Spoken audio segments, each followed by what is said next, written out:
España está viviendo uno de los peores episodios de incendios forestales de su historia reciente. Hay cientos de miles de personas que han tenido que abandonar sus casas, con centenares de efectivos luchando día y noche contra las llamas y un país que observa con impotencia cómo el fuego avanza sin descanso. El incendio de Burgondo, en Ávila, ya es el mayor registrado en la historia de España, con una superficie devastada de dimensiones difíciles de imaginar. A él se suman los grandes incendios de Madrid, Toledo y también el de Castellón, donde las llamas han obligado igualmente a evacuar a numerosos vecinos y a desplegar un amplio dispositivo de emergencias. Lo primero, como siempre, es reconocer el trabajo de quienes están sobre el terreno: bomberos, brigadas forestales, miembros de la UME, Guardia Civil, policías, voluntarios. Una vez más se están dando una auténtica lección de servicio público. La situación es tan extrema que hasta los políticos han dejado de lado las riñas, las disputas y las diferencias para mostrar una coordinación única sin precedentes. Pero ¿por qué ahora, con media España ardiendo, y no durante todo el año? ¿Por qué cada verano hablamos de temperaturas extremas, de montes convertidos en un polvorín, de vientos imprevisibles y de condiciones meteorológicas muy peligrosas? Nada de esto llega por sorpresa. Se conoce con semanas, incluso meses de antelación, pero de nuevo la prevención sigue siendo la gran asignatura pendiente y de nuevo las consecuencias son demasiado graves. No se trata de buscar culpables mientras el fuego siga activo, se trata de aprender de una realidad que se repite año a año demasiadas veces, porque apagar incendios es imprescindible, pero evitarlos debería ser el gran objetivo. A las 13 víctimas del incendio de Gallardo se suma al menos una más durante este fin de semana en un barranco de Valencia. España no puede permitirse que los incendios de dimensiones históricas se conviertan en la nueva normalidad cada verano. Proteger nuestros montes no empieza cuando despega el primer hidroavión, empieza mucho antes, con planificación, inversión, gestión forestal y prevención. España no solo deja de lado la prevención, sino que los efectivos de extinción se quedan cortos. España no puede resignarse a vivir cada verano pendiente del viento y de las llamas. La prevención no puede seguir siendo la gran olvidada, porque muchos incendios son inevitables por sus causas naturales, pero las catástrofes de esta magnitud no siempre.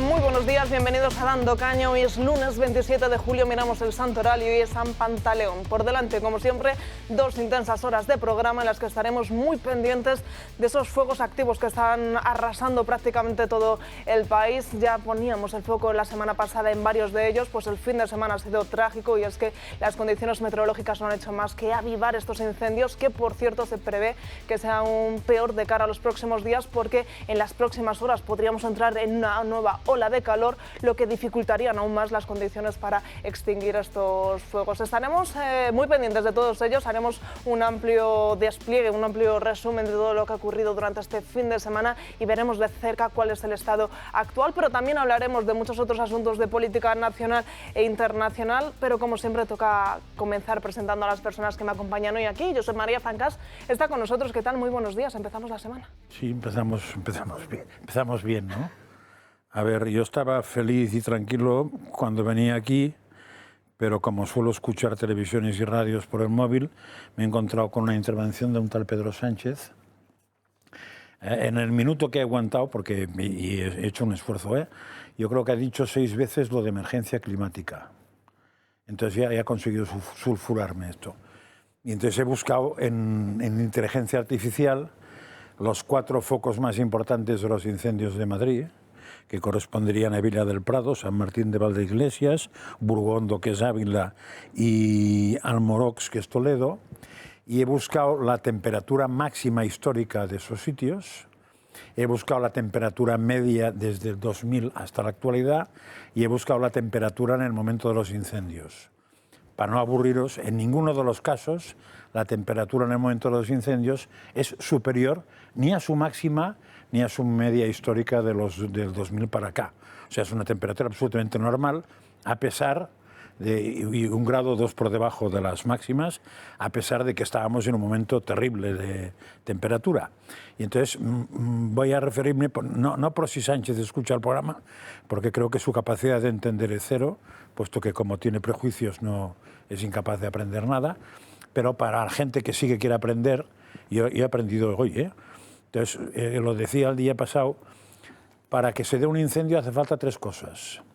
Condiciones atmosféricas, diríamos, especiales que ayuden a que se produzca el incendio, y eso es temperatura, eso es viento. Lo que pasa es que la relación viento-temperatura hay que dejarla aparte, porque según las temperaturas se provoca el viento, con lo cual sería muy complicado abundar en eso, o sea, lo dejo en temperatura.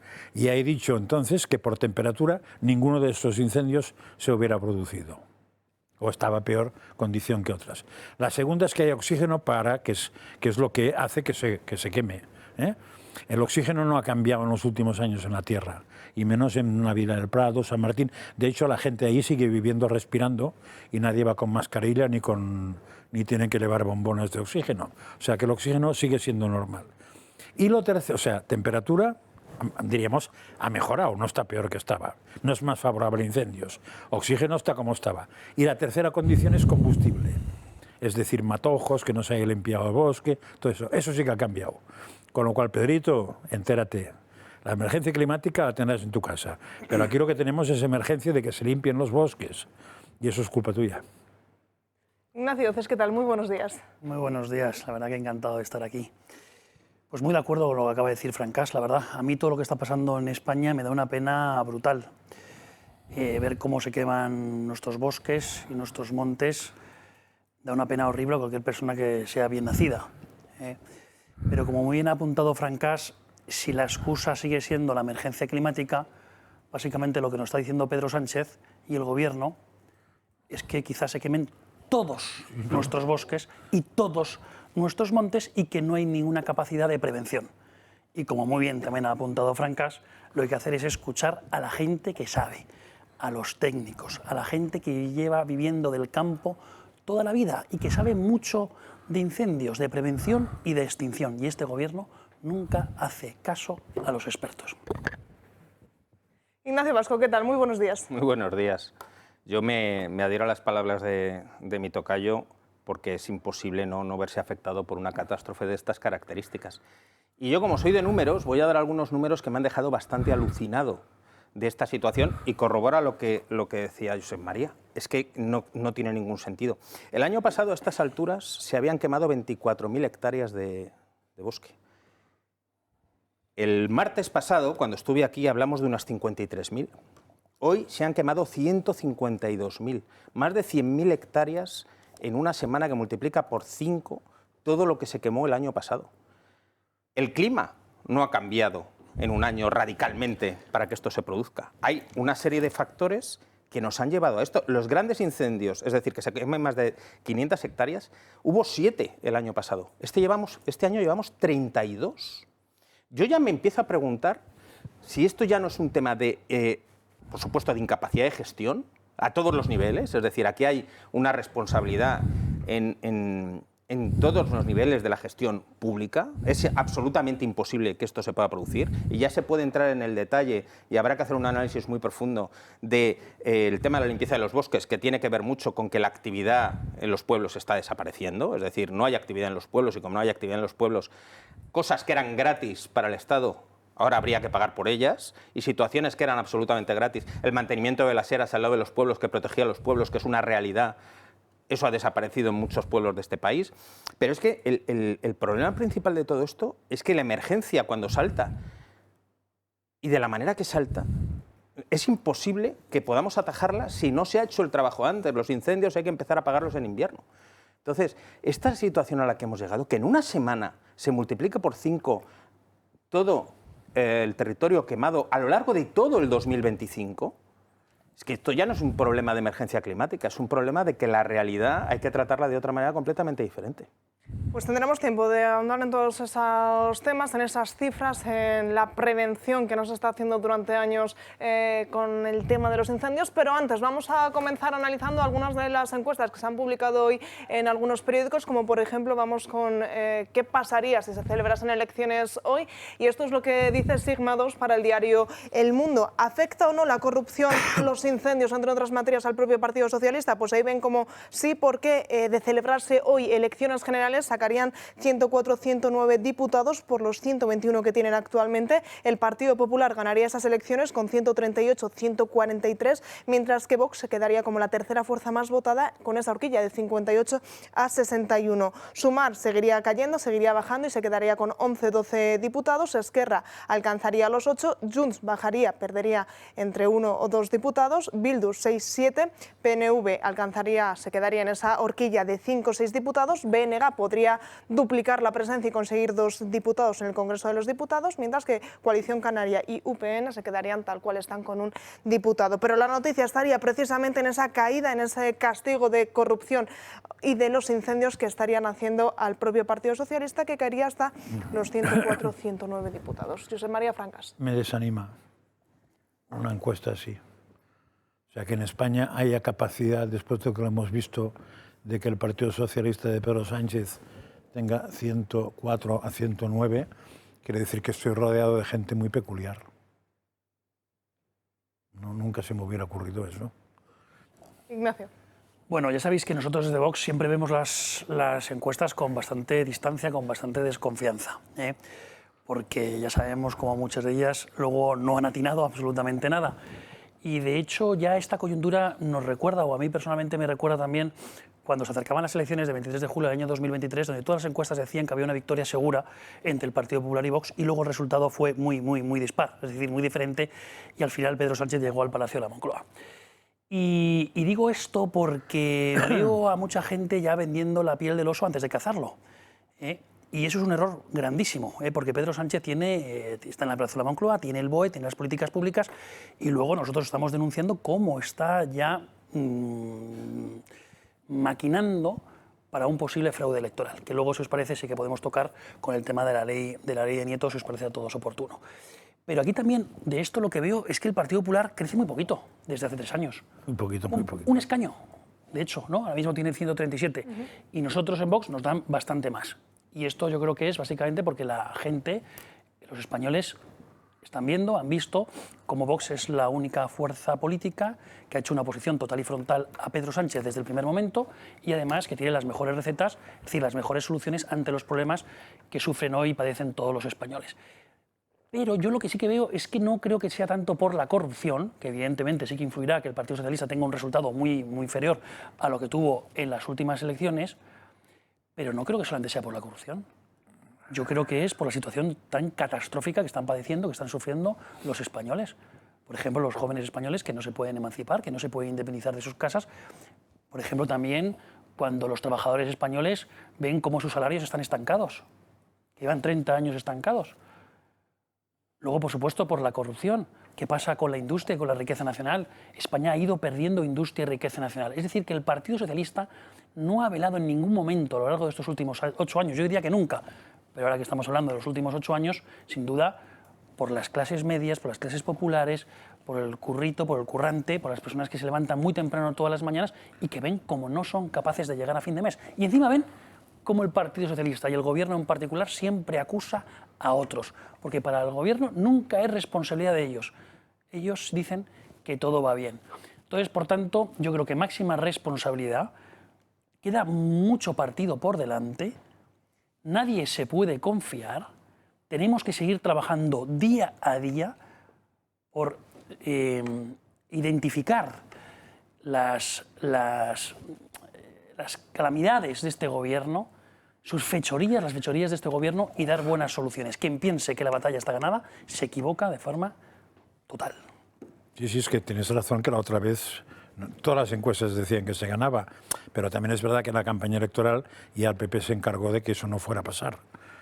Estoy de acuerdo, recordemos la chica Guardiola, ¿no? O sea, fue muy interesante las elecciones anteriores porque, diríamos, había una maquinaria que es la del PSOE que se puso a trabajar en serio pensando cómo aprovechar la situación, y había otra maquinaria que era del PP que se puso a trabajar en serio de cómo desaprovechar la situación.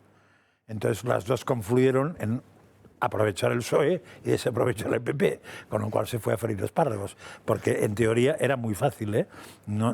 Casi no había que hacer nada, no había que estropearlo, simplemente. No había que hacer las declaraciones de Guardiola, no había que hacer el show de no pactar, sí pactar, enfadarse, no enfadarse, no había que no ir al debate y todo eso, no había que poner a Vox como la señora horrible o el ladrón malísimo, el mal mayor, ay, que si nos toca pactar con él es como si nos hundiéramos y tal, para después tener que ir por detrás diciendo ven, que me faltan votos, ¿no? O sea, una cosa absolutamente absurda que, en fin, no sé. De todos modos, no olvidemos, y ya con eso me callo, si el gobierno quisiera destruir España y las familias, no lo hubiera hecho mejor, este último. Ignacio Vasco. Tradicionalmente el PP suele hacer eso, ¿no? Sí. Es un esquema que se repite. Y lo sabe el PSOE, ¿eh? Sí, y lo sabe y además trabaja con él. Sería sorprendente que alguna vez lo cambiara. Sí, pero trabaja con él y trabaja bastante bien. Hay un punto ahí en esa encuesta que, sobre todo, las encuestas yo creo que lo que marcan son tendencias y tendencias más o menos claras de lo que va a ocurrir, más allá de lo del CIS, que yo creo que lo del CIS puede ser una excusa en la línea de lo que hablaba antes Ignacio, y luego si eso entramos a comentarlo. Pero tiene que ver con el hundimiento absoluto de todo lo que hay a la izquierda del PSOE. Es decir, el PSOE ha fagocitado, la cifra total hace que caiga en 14 o 17 escaños, pero esa cifra realmente son 20 escaños. Sumar, según esa encuesta, pierde 20 escaños, pero pierde Podemos, pierde el único que... Bueno, los regionalistas, que son la izquierda que se ha mantenido, como el CHA que ha aguantado, como Adelante Andalucía que ha aguantado, es decir, las izquierdas regionalistas, que no nacionalistas en cada una de las regiones cuando ha habido elecciones y existen, son las que se han ido manteniendo. Pero las izquierdas nacionales a la izquierda del PSOE están absolutamente fagocitadas y van a desaparecer, son datos residuales, es decir, esos 11 de Sumar tienen que ver con el resultado que pueda tener en Madrid y punto pelota, no van a tener prácticamente representación en ningún sitio más. Hay más de 1,5 millones de votos que el PSOE pierde, que son esos 17 escaños ahí, y hay un punto de fidelidad dentro de esa encuesta que habla de una fidelidad del 66%. ¿Eso qué quiere decir? Que 1 de cada 3 ya no quiere votar a Pedro Sánchez. Pero sí que es verdad que el suelo del PSOE es un suelo mucho más alto que el de otros partidos en este país, y esto es una realidad. Y además, si cada vez que están en el poder se dedican a distribuir paguitas y a hacer voto cautivo, que es lo que hacen, ese es su modus operandi sistemáticamente, pues evidentemente hay un momento donde el suelo se mantiene, pero es que el suelo está ahí. Y yo creo que en lo que hay que poner el acento y el foco es que la existencia de dos partidos a la derecha, en lugar de disgregar el voto, lo que ha hecho es hacer un crecimiento del voto. Es decir, la posibilidad de que la suma sean más de 200 escaños, eso por el PP solo no lo ha conseguido. Y si además esos votos los tuviera solo el PP, llegaría a unas cifras pantagruélicas que no son reales. Es decir, esa modalidad de partidos y esa capacidad de hacer una oposición activa y esa capacidad de encauzar dos realidades de la derecha en este país, creo que es beneficioso, creo que es positivo y creo que así se está demostrando a la cheta cayendo, en lugar de insultando y tal, como tú comentabas antes, sino con los pactos que se están haciendo ahora, creo que se está haciendo un buen trabajo, pero lo que muestra es que los españoles lo están entendiendo y entienden como que son opciones de voto que tienen que hacer. Entonces, por concluir, toda la tendencia de estas encuestas lo que está llevando es a que tiene que haber un cambio de gobierno en España, pero si nos quedamos sentados viendo que el cambio de gobierno se puede ejecutar solo, no se va a producir. Es decir, hay que seguir trabajando y hay que seguir haciendo. No, es que Pedro Sánchez se quiere defender, se está defendiendo y va a hacer todo lo posible por defenderse. Y por tanto tener otra actitud... Sin límite. No, y además sin límite, efectivamente, Francas. Y entonces sería suicida tener otra actitud que no sea la de trabajar todos los días, denunciar las fechorías y proponer alternativa al pueblo español. Y muy de acuerdo con lo que acabas de decir, Ignacio, porque cuando se pudo echar al socialismo, por ejemplo, de la Junta de Andalucía, fue cuando entró Vox. Y cuando se pudo echar al socialismo también de la Junta de Extremadura fue cuando, por ejemplo, también entró Vox. Pero es muy importante que esto lo sepan, por supuesto, todos los telespectadores que lo saben, pero también la otra fuerza política del llamado centro reformista, es decir, el Partido Popular. Pero también quería apuntar que estoy convencido que estas encuestas no están dando el resultado del llamado voto cera, es decir, del voto de los españoles residentes ausentes, es decir, de los españoles en el extranjero. Sabemos que en torno a 20 escaños se pueden dilucidar precisamente por el voto cera. Por ejemplo, en las elecciones del año 2023, 13 escaños en las provincias tuvieron una diferencia de menos de 3.000 votos.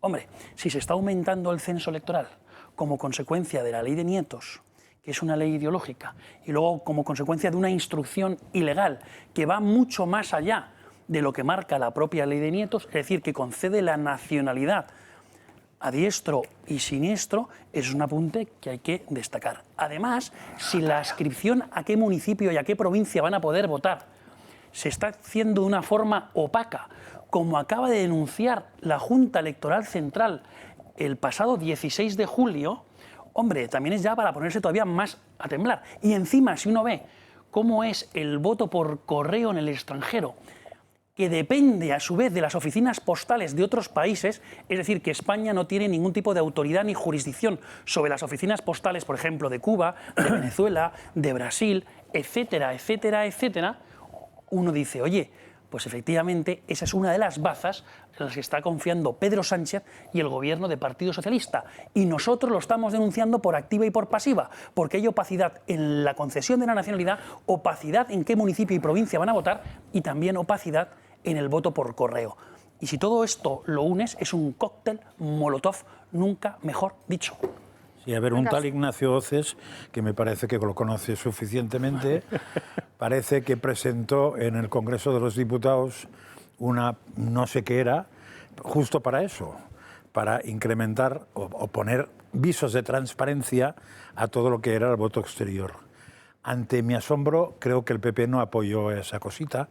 No sé si votó en contra o simplemente se abstuvo. No, en ese momento se abstuvo. Pero para el caso es lo mismo. No, en ese momento se abstuvo. Parece que ya lo están entendiendo. Coño, pues y que ven con absoluta claridad que la instrucción de Sofía Puente, la hermana de Óscar Puente, es ilegal porque va mucho más allá de los supuestos para conceder la nacionalidad. Es decir, lo que estaba previsto para escasos miles, ahora se está concediendo a millones. Y luego, efectivamente, lo del voto por correo, nosotros presentamos una iniciativa muy de mínimos, muy de mínimos para abrir ese debate, precisamente para abrir ese debate, y nadie nos apoyó. Por eso. Pero parece ser que ya poco a poco otras fuerzas políticas sí que se ha despertado un poco, Feijóo, oye, bienvenido diciendo sea. Ingeniería electoral y todo eso. Esto pero es bienvenido sea, ahora mismo, porque es una cuestión que hay que tirar como sea. El pero tema de la ley de nietos, si miramos el tema de ley de nietos, hay tres teorías.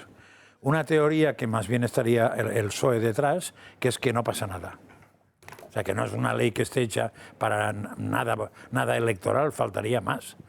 El gran argumento, que no es del todo mentira, es que tú no sabes lo que va a votar un nieto. Claro. Con lo cual, pues puede ser que sí que haya una cierta tendencia a la izquierda, pero no sería una tendencia absoluta. Con lo cual, habría poco número. O sea, no, esa es la teoría que defiende el PSOE. No tiene nada que ver y en caso de que alguien vote, tal. Después hay otra teoría que lo defiende el entorno PP más o menos, que igual ahora ha cambiado y me alegraré, que es que, como tradicionalmente nunca ha influido, porque lo máximo que se ha cambiado en España ha sido un diputado y de Madrid en unas elecciones, y además el diputado fue a parar al PP, eso quiere decir que los extranjeros, por muy no sé qué, no votan en su vida, o sea que les importa un carajo la cosa, y por tanto que nadie se va a empeñar desde Argentina o desde La Habana a mandar un voto ni a nada de nada, que ¿cómo se nos ocurre pensar eso? Pero en fin, que sería la opción 2. Y después está la opción 3, que yo creo que es la de sentido común, que dice hay que ponerse en la peor situación para que no te tomen el pelo o para que no te pille el toro. Y la peor situación es que no es que haya una serie de gente que va a decidir si vota o no, sino que hay una serie de gente persiguiendo a otros para que voten, y además que voten en un sitio determinado. Y ese sitio determinado es, como decía Ignacio, aquellos sitios donde con pocos votos puedes cambiar. Que puedas o no, si suena la flauta o no suena. Pero si sonara la flauta, podrían ser más de 20 diputados. Con lo cual nos encontraríamos con la sorpresa de repetir el 23.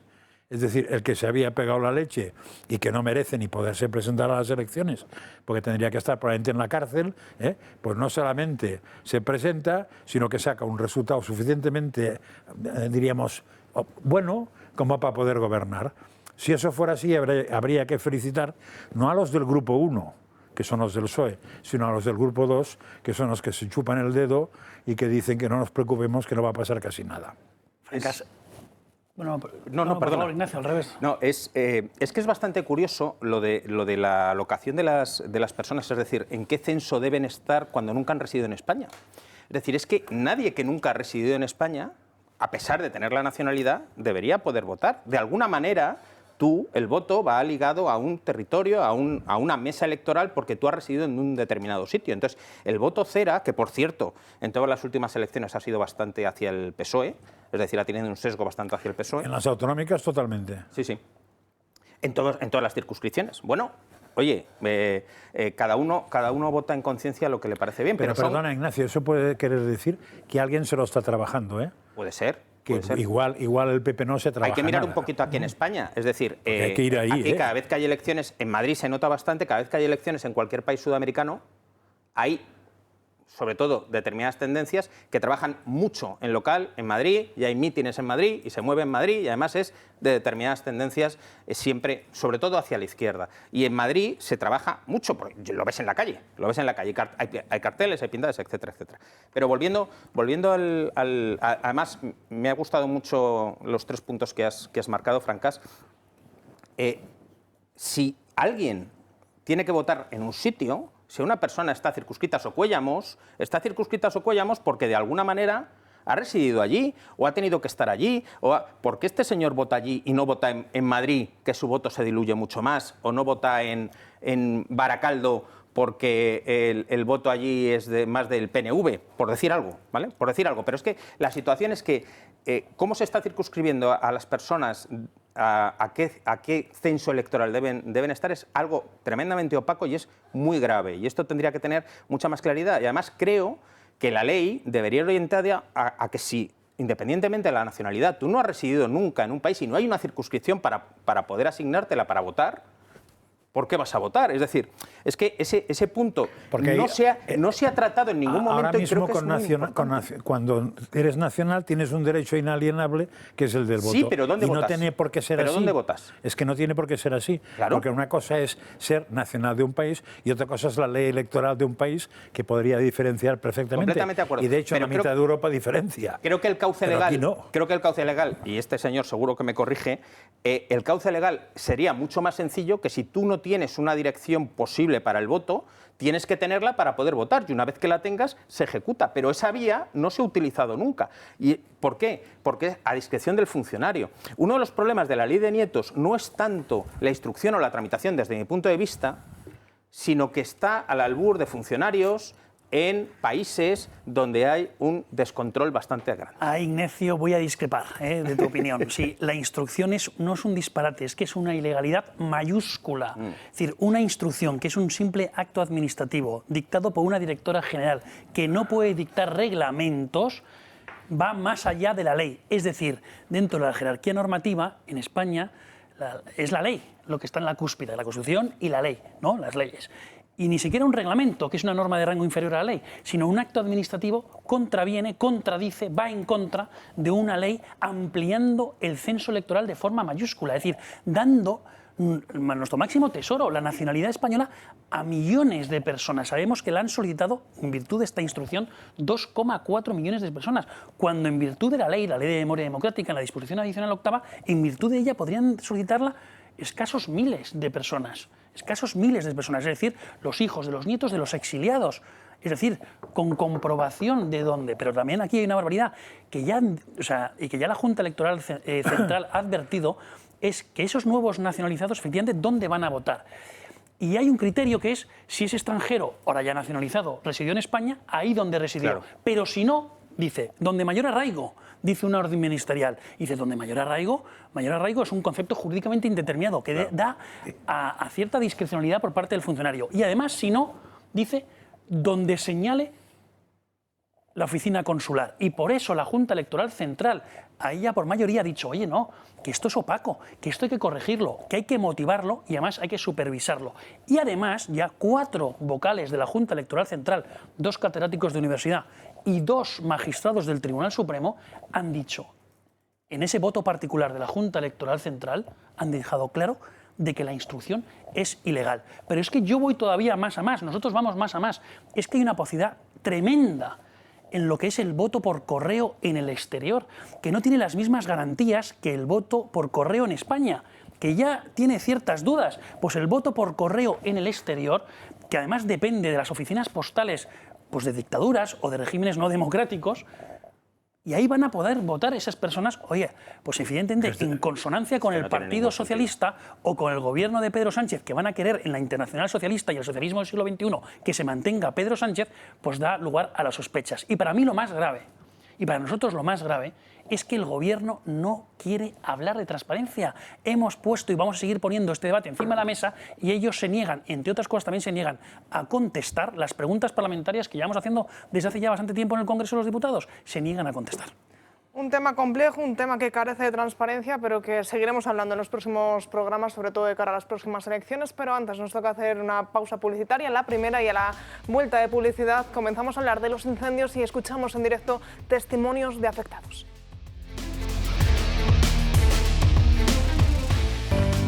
¿Sabías que en nuestro país se producen más de 50.000 paradas cardíacas al año? Y lo peor, la mayoría ocurren en casa, con los nuestros. En esos minutos, cada segundo cuenta. Por eso, tener esto a mano, el desfibrilador de Protege tu Vida, marca la diferencia, es tan intuitivo y fácil de usar que cualquiera de nosotros puede salvar un corazón y evitar daños mayores. Pero la prevención no se queda ahí. Miren esto. Es su nuevo electrocardiograma portátil. Cabe en un bolsillo y en solo unos minutos tiene un resultado fiable para detectar arritmias a tiempo. Es tecnología profesional, pero en su mano. No esperes a que sea tarde. Llama al 900-730-061, consigue ambos productos, protege tu vida y la de quienes más quieres. 900-730-061.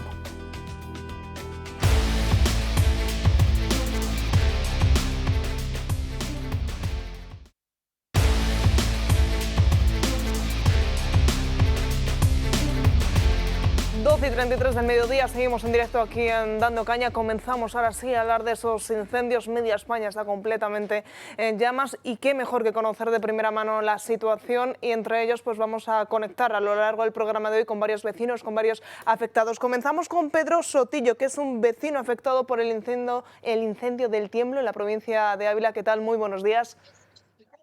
Hola, buenos días, ¿qué tal? Pedro, cuéntanos cómo estáis viviendo en estos momentos, cuál es la evolución de este incendio.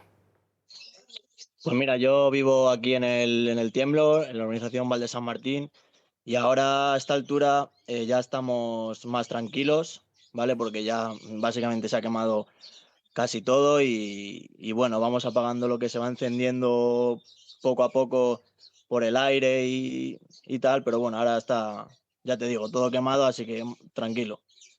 ¿Cómo habéis vivido estos últimos días, este fin de semana? Un incendio del Tiemblo que comenzaba el pasado miércoles y que la evolución ha ido rapidísima. Ya vamos, es el incendio más importante que se ha decretado en la historia reciente de España. ¿Cómo lo habéis vivido vosotros estos últimos días?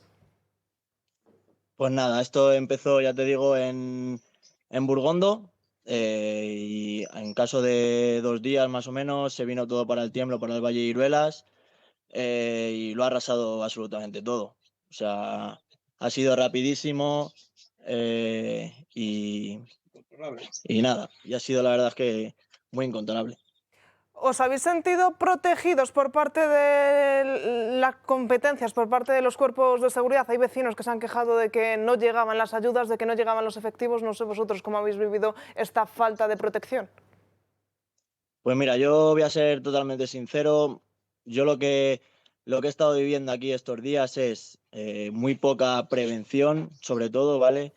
Y que al final cuerpos de la UME, cuerpos de bomberos, se interesan mucho qué es lo que tienen que hacer por las casas, por los pueblos, pero realmente el monte en sí lo dejan quemarse totalmente. O sea, ellos mismos lo dicen, que no se van a meter en ratoneras, que al final no conocen el sitio, no conocen absolutamente nada de la zona, por dónde entrar, por dónde salir, y ellos prefieren, ya te digo, las casas prioridad y los pueblos y las urbanizaciones de los pueblos, pero ya te digo, el monte de Valleiruelas, todo lo que es San Gregorio, Castañar, toda esta zona que es, pues eso, reservas naturales, dejan quemarse porque porque ya no sé si tendrán órdenes de arriba o no, pero lo dejan quemarse absolutamente todo. Las Y no imágenes suben son... para arriba, ¿sabes? Para apagarlo. Las imágenes son verdaderamente desoladoras. Los vecinos que decís, que comentáis entre vosotros, una vez que nos comentabas que ahora estáis un poco más tranquilos porque parece que la situación se está calmando, sobre todo porque tristemente todo ya se ha calcinado, todo ya se ha quemado. ¿Qué se respira entre los vecinos? Pues nada, es sobre todo impotencia. O sea, sobre todo impotencia de no poder ayudar más. También la policía no te deja pasar por ningún lado. En plan, hay muchas casas que ya se han quemado, urbanizaciones que ya el fuego está muy lejos de aquí y siguen sin poder entrar la gente de Madrid que viene a ver a sus casas. O sea, la gente está muy cabreada, ya te digo.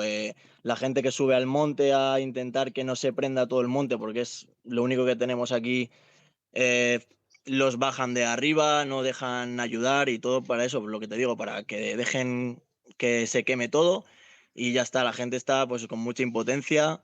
Y al final es lo que se ve y que se dice en todos los lados, que es que no hay medios, hay muy pocos medios para todo lo que hay aquí dentro. Pues Pedro, muchísimas gracias por atendernos en estos momentos tan complicados. Mucho ánimo por todo lo que habéis vivido y por todo lo que pueda venir. Ojalá las pérdidas sean cuanto menos mejor y sobre todo la recuperación sea lo más rápida posible. Gracias, Pedro. Nada, muchas gracias a vosotros y hasta luego. Hasta luego. Vamos a seguir con reacciones porque el propio Pedro Sánchez anunciaba este mismo fin de semana que el próximo martes en el Consejo de Ministros se va a calificar todas estas zonas gravemente afectadas por los incendios, por lo que las ayudas se supone que serán mucho más rápidas y mucho más directas. Así lo reconocía. Es evidente que todavía no ha acabado el verano, que por desgracia tendremos nuevos incendios. Estamos también muy pendientes de la evolución del incendio en Castellón. Pero en el próximo Consejo de Ministros, el próximo martes, por supuesto que aprobaremos el Real Decreto Ley para pues calificar como zonas gravemente afectadas por emergencias de protección civil los incendios que por desgracia están asolando. Y ojo al anuncio por parte del Gobierno de Castilla y León, de la Junta de Castilla y León, porque ya saben, el incendio que se originó el pasado miércoles en Burgondo, en la provincia de Ávila, tenía como origen una chispa, una maquinaria que se estaba utilizando en un periodo que estaba completamente prohibida. Pues bien, la Junta de Castilla y León ha asegurado que se va a personar como acusación contra este individuo que ya está detenido. Este incendio se ha provocado por una imprudencia. La Junta de Castilla y León se va a personar como acusación contra quien ha provocado este incendio.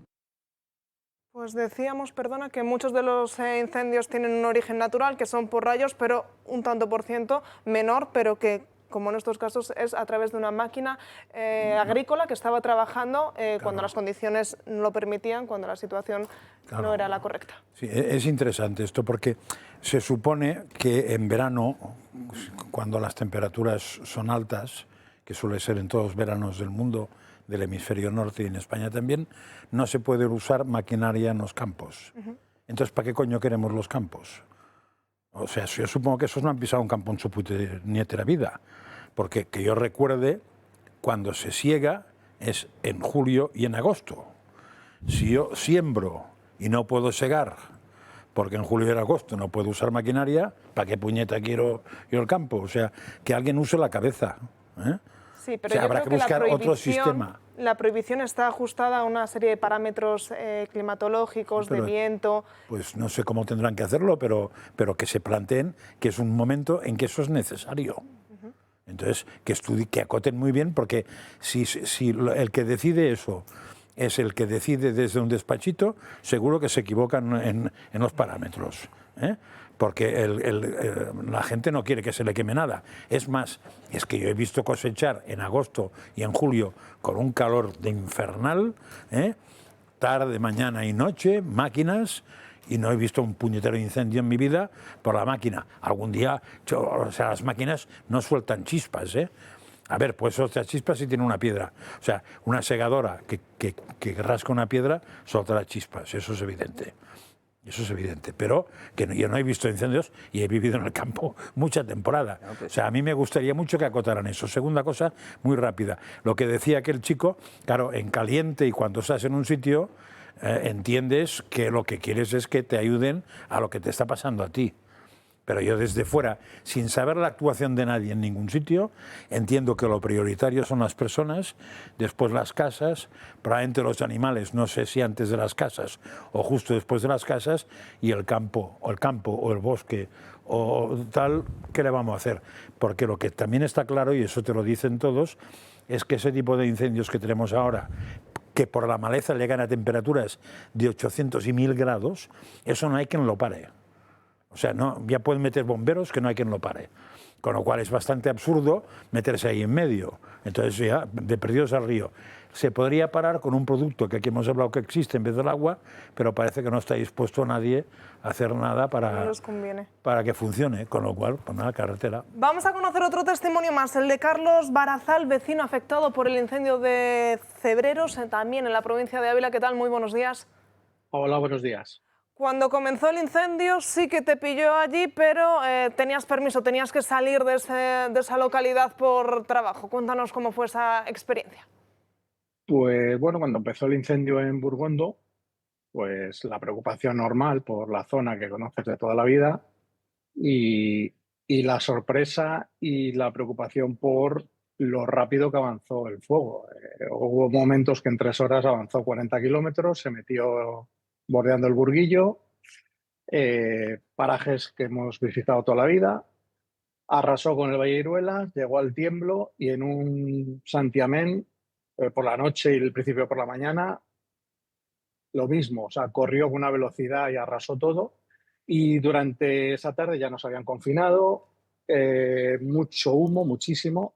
El Hoyo de Pinares sí que lo evacuaron. Hay gente que no se explica por qué en Cebreros no se nos evacuó. Bueno, yo creo que había mucho humo, pero el Tiemblo el Hoyo de Pinares, por la orografía que tiene, se concentra. Bueno, el caso es que hubo un momento por la tarde, y a esto a lo que estáis comentando de, bueno, cada uno lo ve como le va la historia, en que todos los bulldozers, todas las excavadoras y todos los retenes que estaban generando un cortafuegos se fueron hacia el Hoyo de Pinares porque, bueno, se decidió que era lo prioritario, proteger el hoyo.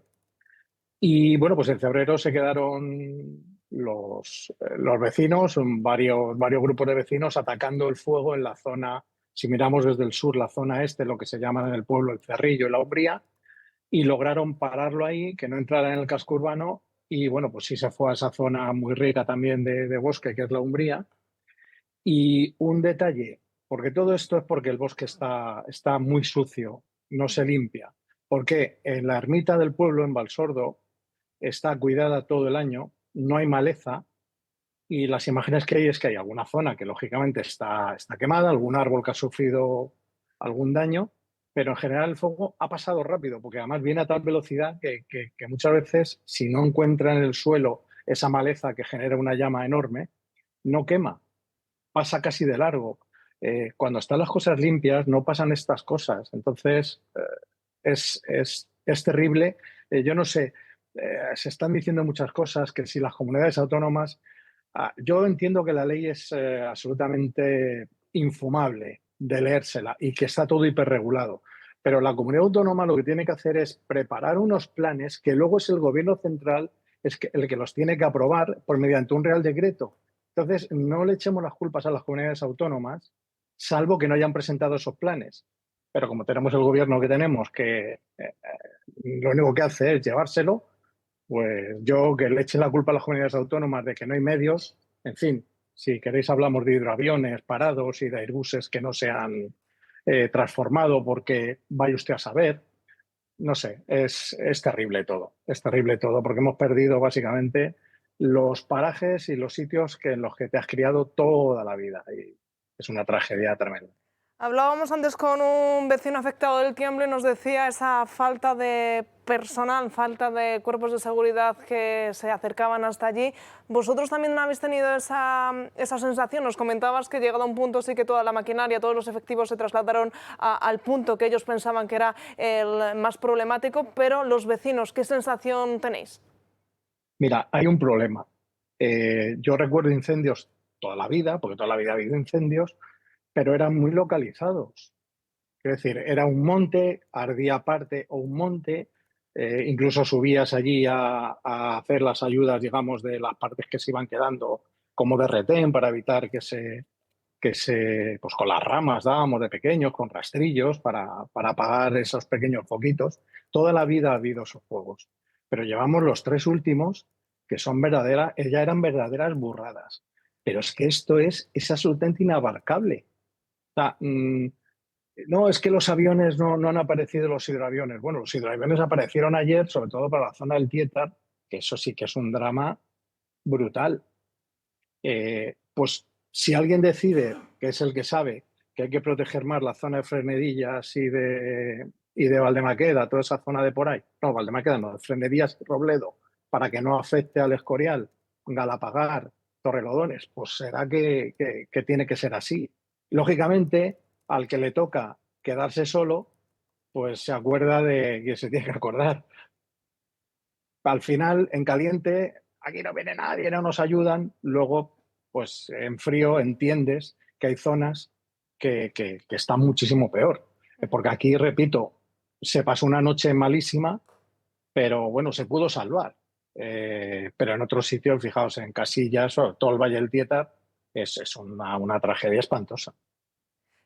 A estas horas, en estos momentos, en Cebreros, ¿qué situación está prácticamente controlado? ¿Cómo se encuentra el incendio? Sí. En Cebreros no hay nada, ni en la zona del Hoyo, que es la que nos afecta. Sí que hay que dar un poquito en Robledo. De todas maneras, la información también os digo que antes como que sabías más cómo estaban las cosas. Entiendo que es que esta es la extensión de todo lo que está pasando, que no tenemos demasiada información, pero sí hay un poquito, todavía quedan unos focos en Robledo, cerca de la zona del Quejigal, que ahí también se está trabajando. Y ahora lo que ha pasado es que ha cambiado el viento otra vez al sur. El viento está viniendo del noroeste, ahora viene del sur-suroeste.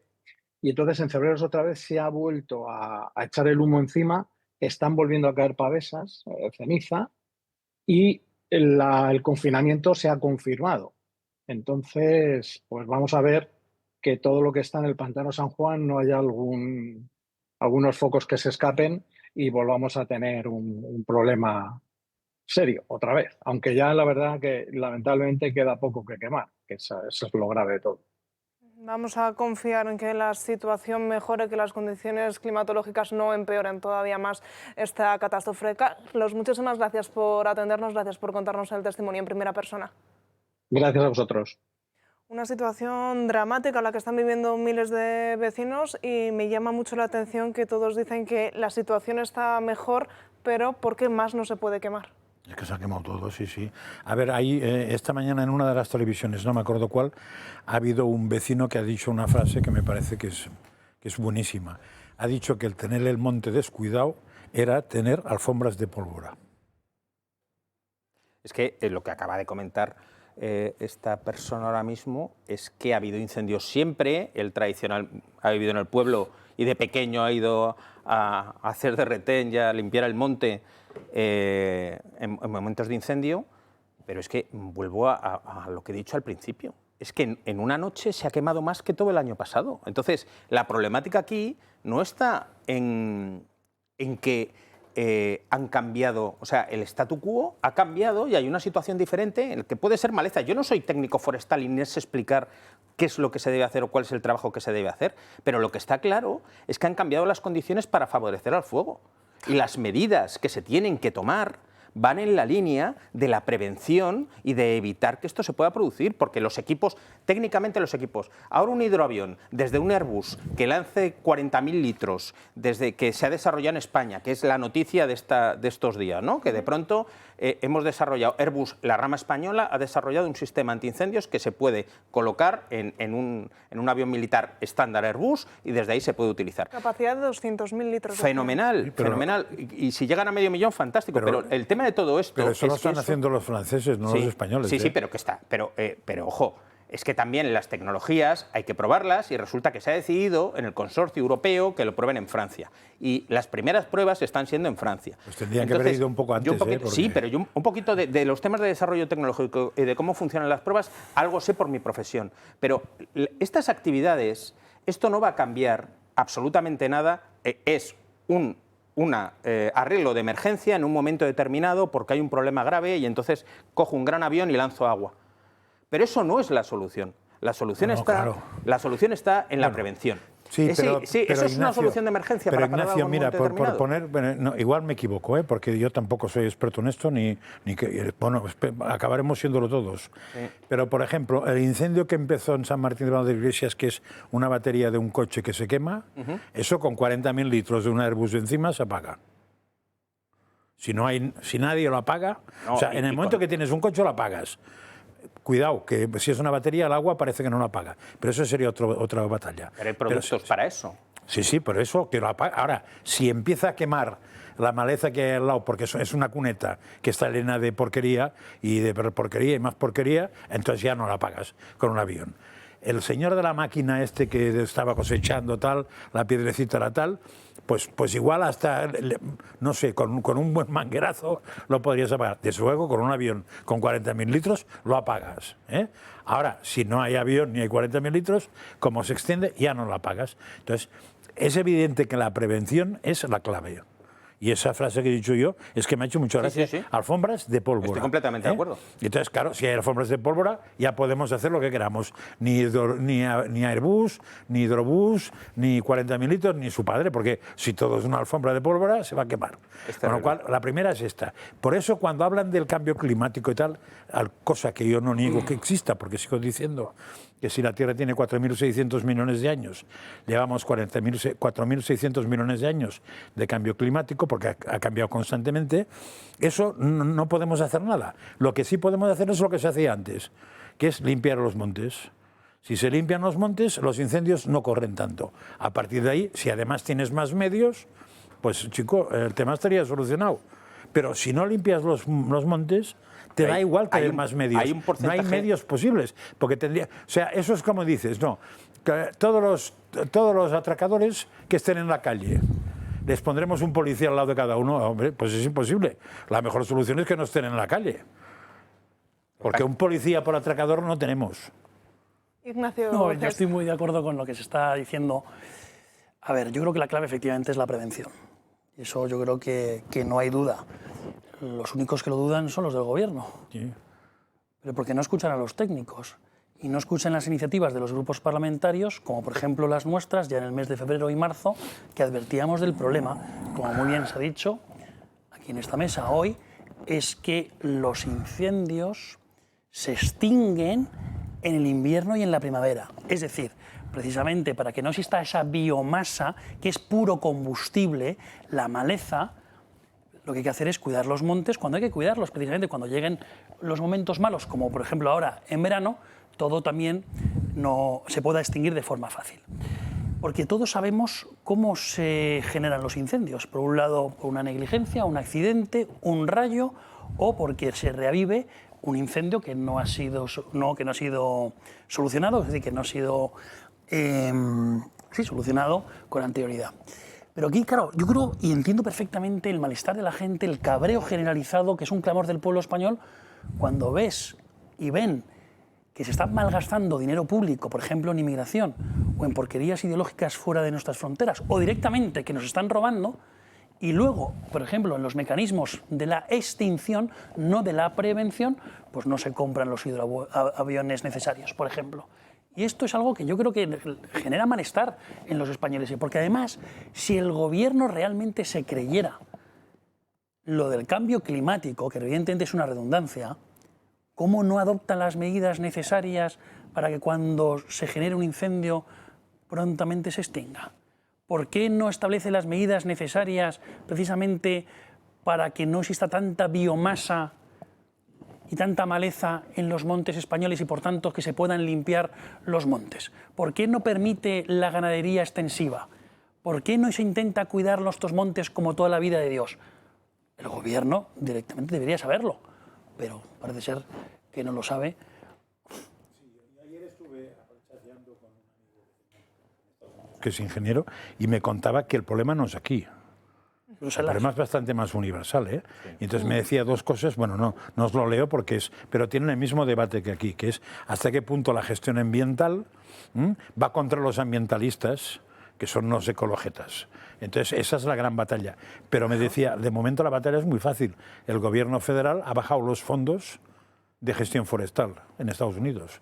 Y manda Trump, no manda, no manda no sé qué, un loco de izquierda o de ecología, no manda el chico este que se forró de dinero en base al cambio climático, ¿cómo se llamaba?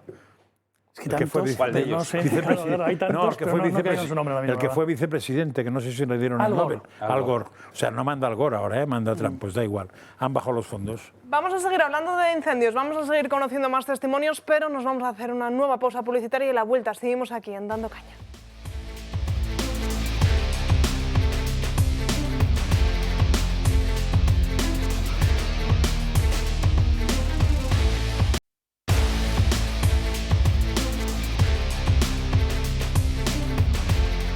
Un minuto para la 1 del mediodía, seguimos aquí en directo, seguimos conociendo más testimonios como el de los 3 jóvenes que les voy a presentar, Jorge, Mario y Javier, que fueron voluntarios durante el incendio de Cebreros en la provincia de Ávila. ¿Qué tal?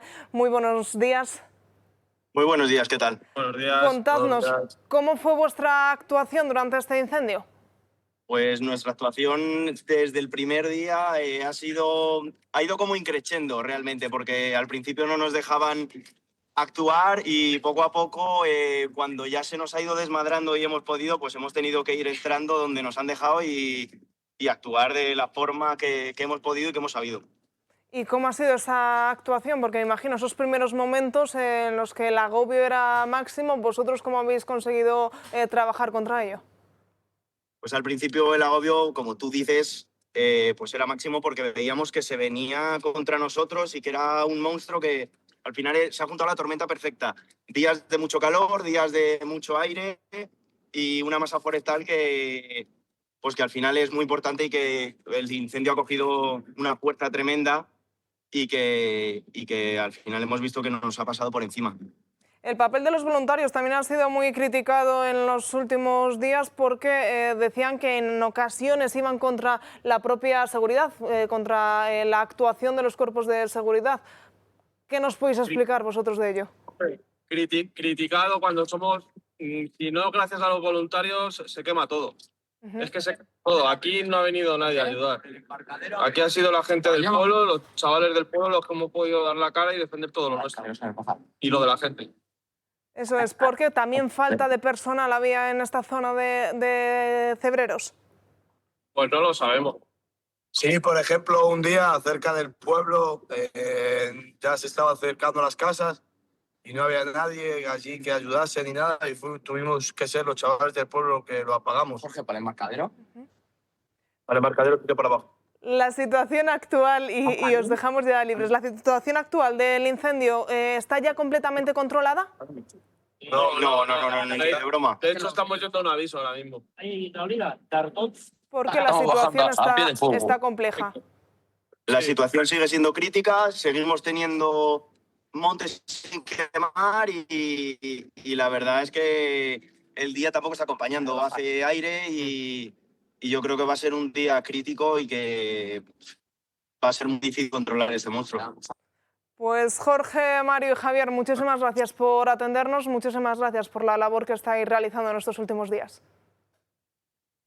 Gracias a vosotros por darnos visibilidad. Hasta luego. Hasta luego. Vamos a seguir conociendo más testimonios, más vecinos que se han pronunciado en estas últimas horas. Vamos a ver los testimonios de vecinos de Colmenar de Arroyo y Zarzalejo, que decían esto cuando tenían que abandonar sus viviendas. Sí, sabemos que está mejorando la situación, pero claro, pues al final también el aire está bastante contaminado con el humo y demás, entonces pues me imagino que priorizarán que no volvamos por el aire. Alcancé a llegar, pero no alcancé a llegar a sacar ropa ni nada porque no sabíamos que el incendio iba a ir hasta allá y de esa magnitud, ¿sabe? Y mucho menos que comunicaran los 3 incendios. Y es que no nos dio tiempo de sacar nada. Pues paciencia, sobre todo paciencia y con un poquito de preocupación, pero ya una vez sabido que todo está bien y controlado, a esperar a que podamos volver a nuestras casas. Pues fin de semana crítico el que hemos vivido, día crítico también el que se espera para el día de hoy, y ya nos advierten que las condiciones climáticas podrían empeorar de cara a los próximos días. Viene una nueva ola de calor, lo que hace que aumenten las temperaturas e incluso el viento, que es el principal enemigo para luchar contra el fuego, podría complicar aún más la extinción de estos incendios. Pero María Vallejo, muy buenas tardes, cuéntanos cuál es la última hora. Buenos días, Natalia. Vamos a verlo porque estamos todos muy pendientes desde el viernes de esos incendios que están quemando España, y con especial atención a los de Madrid y a los de Ávila. El viernes los incendios se unieron en un solo frente y tras un fin de semana muy complicado, Madrid ha amanecido hoy con una pequeña tregua. El fuego ha disminuido su avance durante las últimas horas, pero eso sí, no hay que confiarse ya que sigue activo y sin estabilizarse. Ahora lo que más preocupa es el viento. Emergencias alerta de que hoy las rachas pueden superar los 30 km por hora. El de Burgondo, en Ávila, ha calcinado ya unas 50.000 hectáreas, lo que le convierte en el mayor de la historia de España desde que hay registros. En total, los de Ávila, Madrid y Toledo han calcinado 77.000, lo que supone un perímetro superior a los 280 kilómetros. Pero no son los únicos que preocupan, lo hace también el de Castellón, en la localidad de Val d'Uixó, que ha quemado 6.500 hectáreas. El fuego allí sigue a esta hora totalmente descontrolado, con 15.000 personas desalojadas y 3 personas ingresadas por inhalación de humo. Ahora mismo Emergencias ha provocado en total 110.000 personas afectadas, una situación calificada por Protección Civil de sin precedentes. En Madrid hay casi 30.000 evacuados de 12 municipios distintos. En Ávila son 40.000 las personas afectadas en 16 localidades y en Toledo 16.000 de hasta 11. Además, hay 21.000 personas confinadas en la capital española y más de 8.000 en Ávila. El Gobierno va a declarar mañana en el Consejo de Ministros estas zonas como gravemente afectadas, mientras que Portugal, Grecia, Turquía e Italia se han sumado ya a las tareas de extinción. Natalia. Gracias, María. Está previsto que en las próximas horas se sigan uniendo, sumando más efectivos de la Unión Europea para intentar controlar todos estos incendios que acechan nuestro país. Ignacio. Bueno, es que la situación, conforme la ves en cifras, es kafkiana. Oye, estos chavales espectacular, tremenda entrevista. O sea, me parece que cuando, mira, lo comentaba con Ignacio antes de entrar, y es un tema que realmente ya a mí me preocupa especialmente la situación de ruptura del contrato social que tenemos con las administraciones y con el Gobierno y lo que tienen que tener los ciudadanos. Es decir, cuando lo que hay son unos chavales que están defendiendo su pueblo y teniendo que jugarse la vida para subirse al monte que conocen, que los de la UME no lo conocen, pues estos chavales sí lo conocen, que les pregunten, tienen que ir a salvarlo. ¿Por qué narices los ciudadanos tenemos que estar aquí en el foco, centrados en pagar nuestros impuestos para que el Estado nos procure una situación en la que no nos está procurando absolutamente nada? O sea, hay un descontrol. Empiezas a ver estas imágenes, tanta gente evacuada, tal.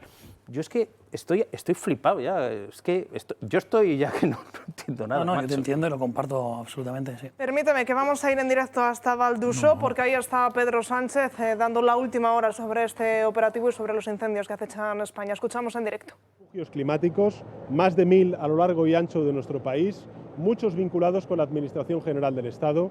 Animo también a todas las administraciones públicas a construir esos refugios climáticos, sobre todo para los vecinos y vecinas que no tienen las capacidades económicas para poder, en fin, vivir en urbanizaciones con piscina, pagarse el aire acondicionado, en fin, todo lo que ya sabemos.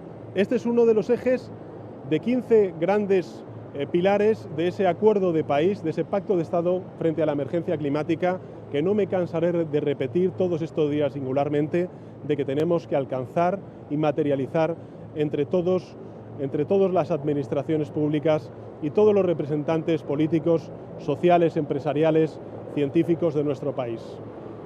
El fuego, los incendios se irán, afrontaremos la recuperación, pero tenemos que estar cada año más prevenidos, más preparados para una emergencia climática que, por desgracia, está superando todos los niveles, todas las magnitudes que la ciencia sistemáticamente desde hace ya muchos años nos viene advirtiendo, por supuesto, a España y al conjunto de Europa. Así que esto es lo que querría decir, trasladar, por supuesto, el compromiso del Gobierno de España en la respuesta. Estamos volcando recursos del Sistema Nacional de Protección Civil proporcionados a la magnitud de los incendios que estamos luchando. Vamos a estar también en la respuesta, en la recuperación, con el Real Decreto Ley que vamos a aprobar mañana en el Consejo de Ministros, pero pido, por favor, que estemos también en la prevención.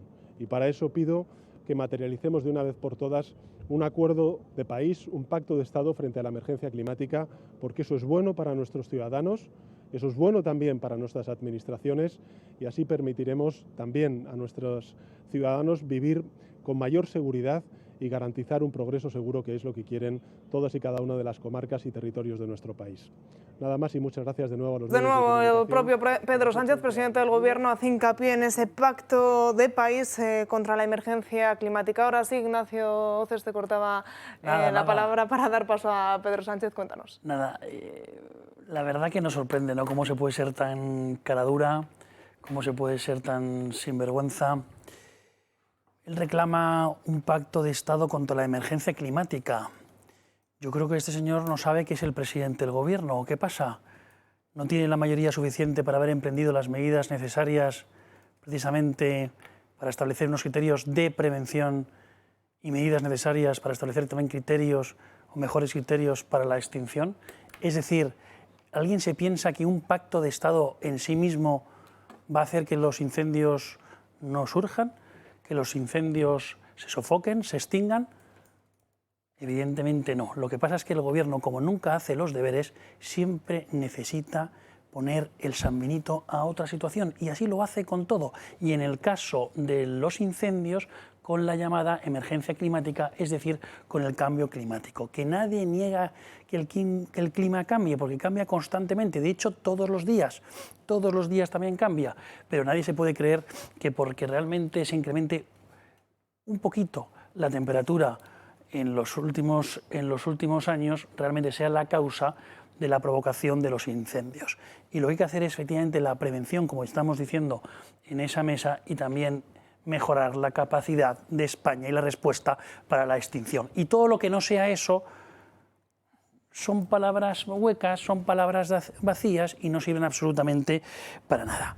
Y respecto a lo anterior, la verdad que cuando ves a jóvenes españoles que se lanzan para ayudar a su tierra, la que quieren profundamente, ese es el símbolo del orgullo nacional que todos nosotros anhelamos. La verdad que es muy esperanzador, ¿no? Cuando se ven miles o millones de jóvenes y dicen, oye, yo quiero ayudar, yo quiero estar aquí para mejorar las condiciones, para ayudar a extinguir, ¿no?, estas hectáreas que están quemando en mi pueblo, etcétera, etcétera.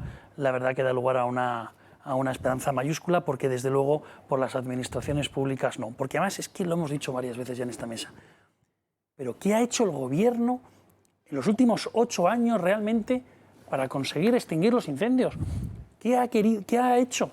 Absolutamente nada. Entonces, en fin, yo la verdad que no me gusta en estas circunstancias tener que acusar a alguien, porque también habrá que ver, oye, los pirómanos, pero claro, si en España, por ejemplo, la pena de prisión para un pirómano, si no se pone en peligro la vida de las personas, es de 1 a 5 años, hombre, pues parece lógico que hay que incrementar las penas contra los pirómanos. Si la gente del campo está diciendo que para prevenir los incendios lo que hay que hacer es cuidar los montes, limpiar los montes, pues a lo mejor hay que hacerles caso, ¿no? Parece que eso es lo que dice la lógica. Si para extinguir los incendios, por ejemplo, hace falta comprar hidroaviones, pues a lo mejor hace falta más hidroaviones, evidentemente. Si necesitamos más embalses y un plan hidrológico nacional también para que exista más agua y precisamente con el agua podamos extinguir los incendios, pues parece ser que eso es necesario. Bueno, en fin, son varios puntos los que hemos puesto encima de la mesa y a mí no me extraña este enfado generalizado, este clamor contra las políticas de las diferentes administraciones públicas, porque como muy bien decía mi tocayo, la gente paga impuestos como nunca y recibe unos servicios públicos lamentables. A ver, diríamos, para mí el problema es ya de diagnóstico, y aguantar a este señor es que es muy inaguantable, ¿no? Porque está empeñado, y yo me he roto el fémur y no puedo andar, y está empeñado de que no ando porque tengo problemas en el oído por el equilibrio. Entonces, pues déjame en paz, que no es mi oído, puñeta, que tengo el fémur roto. Pues aquí es igual, o sea, emergencia climática, Bueno, yo ya he intentado explicar al principio, lo puedo volver a explicar, pero creo que ya sería exagerado, que justo las temperaturas es lo que menos ha cambiado en los últimos años. Es más, es que las temperaturas que batieron el récord, que fueron en julio de hace bastantes años, son 3 o 4 grados por encima de las que ha habido esta semana pasada. En los puntos en concreto en concreto de los incendios, con una precaución. Como cuando había récords no había puntos de temperatura, se extraen las temperaturas aproximadamente cercanas. Por ejemplo, el incendio de Toledo probablemente sea Toledo ciudad, porque solo había comprobación en Toledo. O sea, porque esa es otra. Cada vez que os digan que hay un gradiente de temperatura de los últimos años es mentira. Porque, primero, a partir del 92 se pasa a un sistema distinto. Y segundo, los aparatos estaban puestos en unos sitios que ahora no están, están en otros. Con lo cual, o sea, para comparar eso, eso le pasa, tú lo sabes, Ignacio, como con el INE o las estadísticas del paro o todo eso, ¿no? Que para comparar una con otra es imposible porque han cambiado los criterios. Y si incluso han cambiado los criterios de la inflación, ¿no? Porque si ahora pones el tomate y antes no había tomate y había las ranas, pues ya sí, te los y si tienes todo. Alguna complicación, generas un índice base Entonces, 100 el año 21 y a partir de ahí calculas. Con lo cual es muy difícil, pero vamos, lo que está claro es que la gente recuerda temperaturas peores que ahora y no incendios peores que ahora, ¿eh? El propio Alberto Núñez Feijóo, presidente de los populares, se pronunciaba en las últimas horas para destacar la gran labor de coordinación y cooperación que se está llevando a cabo y cómo pues los partidos políticos han querido dejar de lado todas las discrepancias para estar juntos en esta lucha contra los incendios. Por eso todas las administraciones públicas estoy convencido que están haciendo todo lo que pueden, desde arriba abajo, desde el gobierno central al ayuntamiento más modesto, desde la comunidad autónoma a la ciudad más poblada. En definitiva, todos estamos juntos, todos tenemos que sumar, todos tenemos que arrimar el hombro y no puede haber excepciones.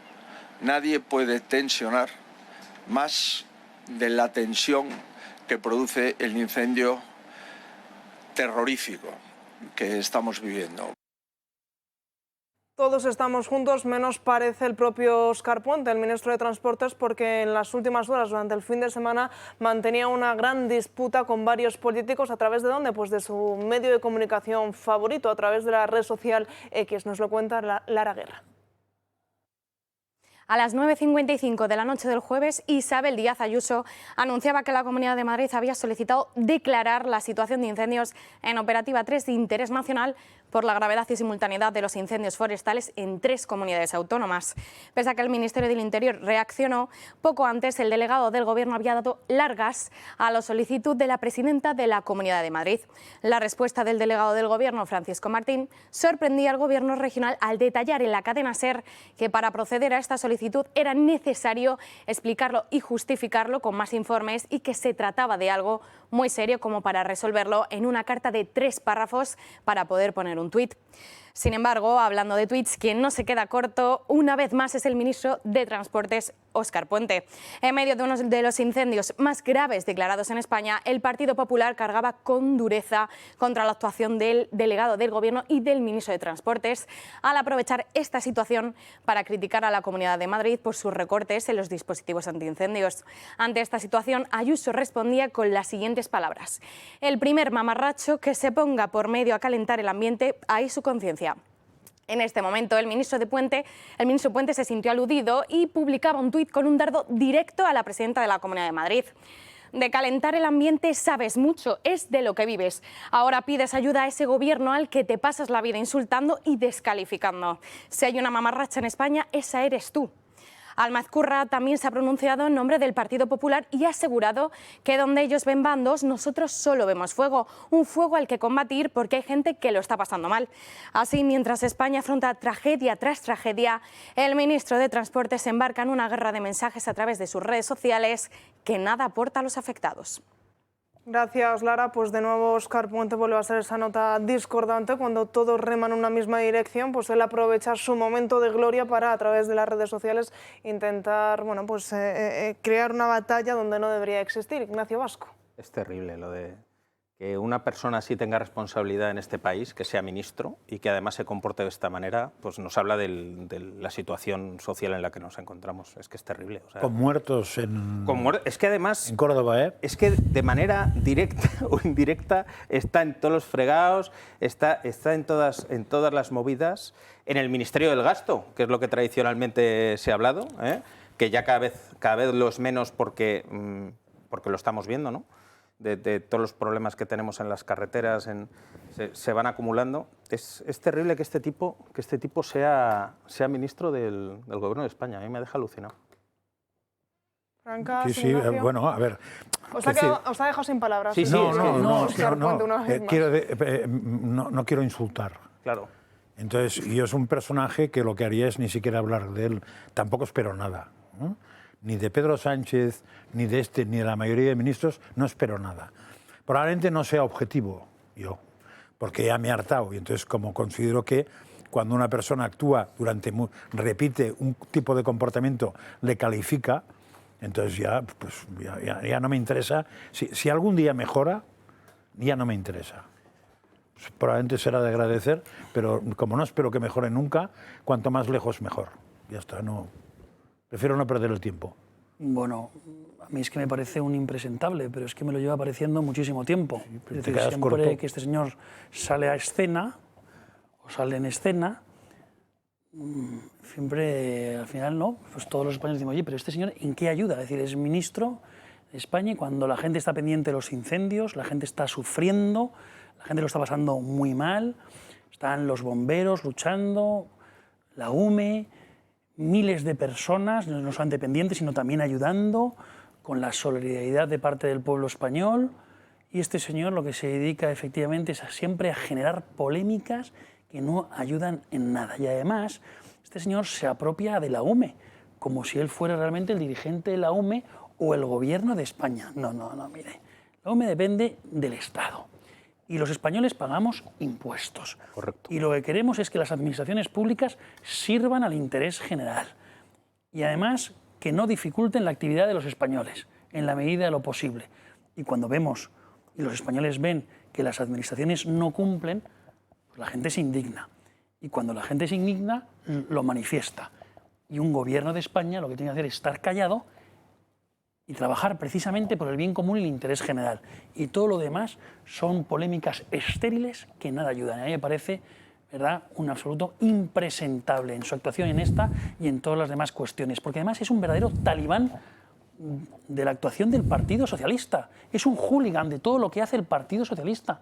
Le va la vida en ello, y es verdad. Así es.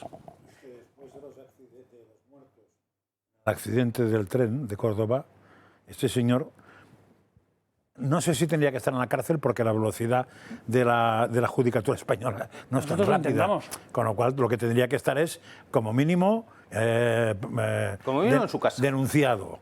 Como mínimo, y probablemente con una actuación judicial, pero nunca de ministro de nada. Claro. O sea, pero es que eso, mantener a este señor de ministro invalida al que lo mantiene directamente. Y por cierto, hablando de gente que sobra mentalmente en este país, está la chica esta de Valencia, esta que es ministra de Diana Valencia. Morant. Sí, pero como ya sabes que para nombres estos, que los diga su padre, no yo.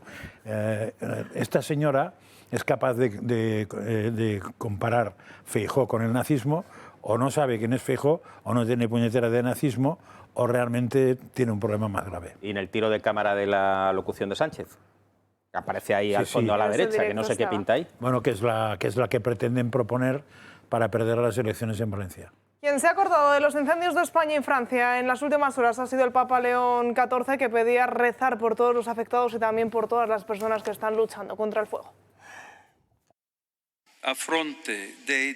En relación con los devastadores incendios que en estos días han afectado a varias localidades de Francia y España, manifiesto mi vigilia e invito a todos a rezar por las personas golpeadas por los incendios y por los rescatistas.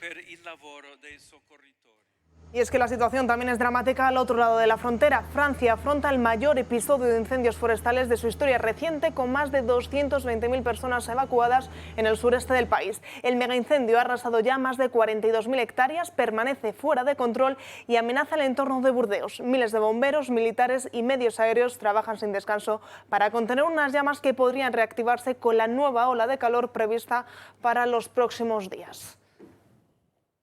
Pues situación dramática también la que viven los vecinos franceses. Nos vamos a ir a la última pausa publicitaria del día de hoy y a la vuelta nos adentramos en la política nacional.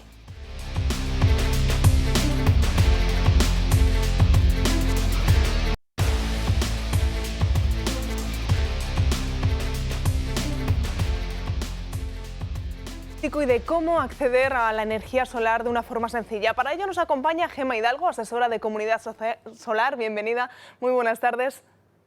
Hola, buenas tardes, un placer estar con vosotros. Gemma, cuéntanos, ¿qué es Comunidad Solar? Pues Comunidad Solar es facilidad para que cualquier persona, negocio, se pueda beneficiar de un descuento en su factura de la luz, gracias, por supuesto, a la energía renovable. No todo el mundo puede instalar placas solares. ¿Qué alternativas existen? Tenemos los parques de autoconsumo remoto preparados para cualquier persona que viva en situación de alquiler o en un piso, por ejemplo, y simplemente compra sus activos y a través del cableado eléctrico se le entrega su energía hasta la puerta de su casa. Por supuesto, tiene su descuento en su factura. También se habla mucho de las comunidades energéticas. ¿Qué son exactamente, Gemma? Todavía han venido para ayudarnos a ahorrar más porcentaje, ya que si te encuentras a menos de 5 kilómetros de una de nuestras comunidades, te puedes ahorrar tanto lo que consumas como los transportes de la energía, que hoy en día pues también suponen un buen pellizco. Y para quienes sí disponen de ese espacio para instalar placas, ¿qué les podemos decir? Que se pongan en contacto con nosotros, ya que hacemos estudios totalmente personalizados y adaptados a cualquier bolsillo y medida. ¿Y qué mensaje trasladarías a quienes están pensando en dar ese paso hacia la energía solar? Que nadie se quede con la duda, porque al final la factura de luz es algo que nos llega todos los meses y si pueden entrar en cualquiera de nuestros proyectos, que no se queden al menos con la duda. Pues Gemma, muchísimas gracias como siempre por atendernos. Un placer. Buenas tardes. Y ahora sí, hablamos de Begoña Gómez, de la mujer del presidente, porque la última hora pasa porque han solicitado la acusación popular hasta 13 años de prisión para Begoña Gómez y 6 años para Cristina Álvarez, su asesora por tráfico de influencias y malversación. La acusación popular unificada ha presentado su escrito de conclusiones provisionales contra María Begoña Gómez Fernández y María Cristina Álvarez Rodríguez y solicita la apertura del juicio oral ante el Tribunal del Jurado por presuntos delitos de tráfico de influencias y malversación de patrimonio público. Así piden, como les veníamos diciendo, una pena de 13 años de prisión a Begoña Gómez por un delito de tráfico de influencias y 2 delitos de malversación. En concreto, interesa 2 años de prisión por el delito de tráfico de influencias, 3 años por un delito de malversación continuada y 8 años por un delito de malversación agravada. De forma subsidiaria, en caso de apreciarse el concurso medial, entre los delitos de malversación solicita una pena única de 10 años de prisión y 20 años de inhabilitación, además del resto de penas de la multa que ya habían solicitado. Como decimos, hasta 13 años de prisión para Begoña Gómez y 6 años para su asesora Cristina Álvarez. Francas. No está mal, esos añitos. Pero, en fin, yo no tengo mucha esperanza en que la justicia se comporte con ese tipo de sanciones. Supongo que la experiencia hasta ahora es que todos los que tendrían que salir condenados, porque la gente ya tiene muy claro que algo han hecho y no precisamente bueno, pues salen condenados, pero salen condenados con lo mínimo. A mí la verdad es que me da un poco igual. Lo que me gustaría es que todos estos desaparecieran de la vida pública y devolvieran todo lo que se han llevado de una u otra manera. A partir de ahí, que estén 1 año en la cárcel o 25, casi me da igual, si no es porque en 25 años pueden hacer menos daño fuera que si están 1, pero bueno. Ignacios. No, muy de acuerdo, efectivamente. Nosotros hemos solicitado 13 años de prisión para la mujer del presidente del Gobierno por 2 delitos, efectivamente, de malversación y también por tráfico de influencias. Y esto es lo que va a dilucidar, esto es lo que va a tener que dictaminar el Tribunal del Jurado, es decir, 9 ciudadanos, 9 madrileños que van a tomar la decisión final sobre si es culpable o no es culpable de estos delitos, es decir, el tráfico de influencias y el de malversación. Quedan fuera del Tribunal del Jurado otras cuestiones, como es la corrupción en los negocios y la apropiación indebida, que estos delitos se tendrán que dilucidar posteriormente, porque nosotros estamos absolutamente convencidos de que el asunto del software conlleva también un delito de apropiación indebida y, por tanto, ahí también tendremos, en esa acusación popular nuestra, que señalar qué pena de prisión solicitamos para la mujer del presidente del Gobierno, que evidentemente ha sido parte de ese entramado de corrupción, tirando evidentemente de las oportunidades y de las posibilidades que le ha prestado su marido, el presidente del Gobierno, en vez de velar por el interés general, haciendo negocios Entonces nosotros estamos efectivamente denunciando esta cuestión y ponemos encima de la mesa esos 13 años que, como digo, tendrán que dilucidar ese tribunal de jurado. Ignacio Vasco. Es que esta señora no podría estar acusada de ninguno de estos delitos si no fuera la mujer del presidente del gobierno. ¿Qué quiero decir? Que es que si no se hubiera utilizado esa posición para poder acceder a estos presuntos delitos o poder realizar estas gestiones para producir estos presuntos delitos, no habría llegado a ello. Es que este caso cada vez se parece más y más y más al de Urdangarín en lo que es aprovecharse de una posición que tienes sobrevenida por el hecho de dónde estás. Es decir, cada vez más esa situación de... con Urdangarín, por cierto, la izquierda tuvo una actitud bastante diferente y unos comentarios bastante diferentes en medios, en los que no voy al fondo de exactamente en lo que está, voy a la situación en la que ella presuntamente se ha aprovechado de la situación de ser la mujer del presidente del gobierno para generar estos ilícitos. Me parece una auténtica salvajada que el presidente del gobierno pase por encima de ello sin entrar en esto. Es decir, es que es brutal y, oye, y que el que la haga, que la pague y que llegue hasta las últimas consecuencias. A mí me gustaría señalar, que ya un juez libre e independiente, no sometido a las acusaciones del gobierno, ha señalado que hay indicios claros, es verdad que todavía no hay sentencia, pero ha señalado que hay indicios claros de la culpabilidad de la mujer del presidente del gobierno. Y como hay indicios claros, y nuestro sistema es muy garantista, se lleva ahora a un tribunal del jurado, que podría haber sido otro tipo de tribunal, podría haber sido, por ejemplo, una audiencia provincial, etcétera, etcétera, etcétera. Pero a día de hoy es el tribunal del jurado. Y corresponde al tribunal del jurado señalar si es culpable. Y es curioso también que cuando siempre ha sido una reivindicación de la izquierda y de la extrema izquierda la existencia de jurados, es decir, de un tribunal de jurado, es decir, de una justicia que ellos siempre han llamado democrática, es decir, que el pueblo español se manifieste, están temblando. Y dicen, claro, es que resulta que la inmensa mayoría de las resoluciones por parte de un tribunal de jurado es de culpabilidad. Oiga ya, pero es que ustedes lo han reivindicado toda la vida de Dios. Desde el siglo XIX la izquierda siempre ha dicho que era necesario, por ejemplo en España, que existieran tribunales del jurado. Es decir, que el pueblo dictaminara justicia. Bueno, pues ahora que le toca a la mujer del presidente del gobierno, y es verdad que es la primera vez en la historia que pasa esto, se ponen todos a temblar, porque dicen que la instrucción ha sido nefasta. ¿Ahora qué pasa? Y yo pregunto sobre esas 9 personas, que yo desconozco los nombres, la verdad, pero estoy convencido que el gobierno tiene muy claro la vida de esas 9 personas, dónde toman café, etcétera, etcétera, etcétera. Y la gran pregunta es, igual que han hecho con el juez Peinado, ¿también van a someterles a presión a estas 9 personas?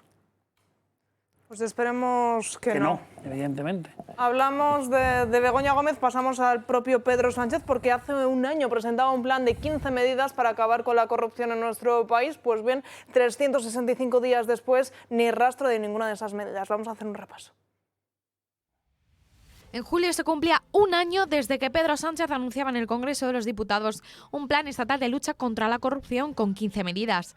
Momento clave, ya que sucedió tras el escándalo de Santos Cerdán y unido también a los actuales como el de Leire 10 o el de Zapatero, entre otros. 12 meses después del escándalo de Cerdán, ninguna de esas medidas ha entrado plenamente en vigor. Entre las que estaban incluidas figuraban la creación de la Agencia Independiente de Integridad Pública, la extensión de los mapas de riesgo a todos los fondos públicos, el uso de inteligencia artificial en la plataforma de contratación del sector público y la figura del decomiso administrativo, que permitiría embargar bienes vinculados a delitos sin necesidad de una condena previa.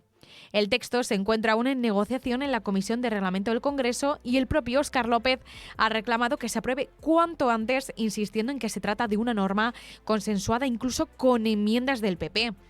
Un plan que el propio presidente defendía como una hoja de ruta que permitiría superar las crisis con hechos y el mayor impulso a la prevención, la lucha y la reparación de la corrupción. Sin embargo, siguen reducidos en anteproyectos, borradores y, como ya es frecuente en este gobierno, limitado a promesas verbales.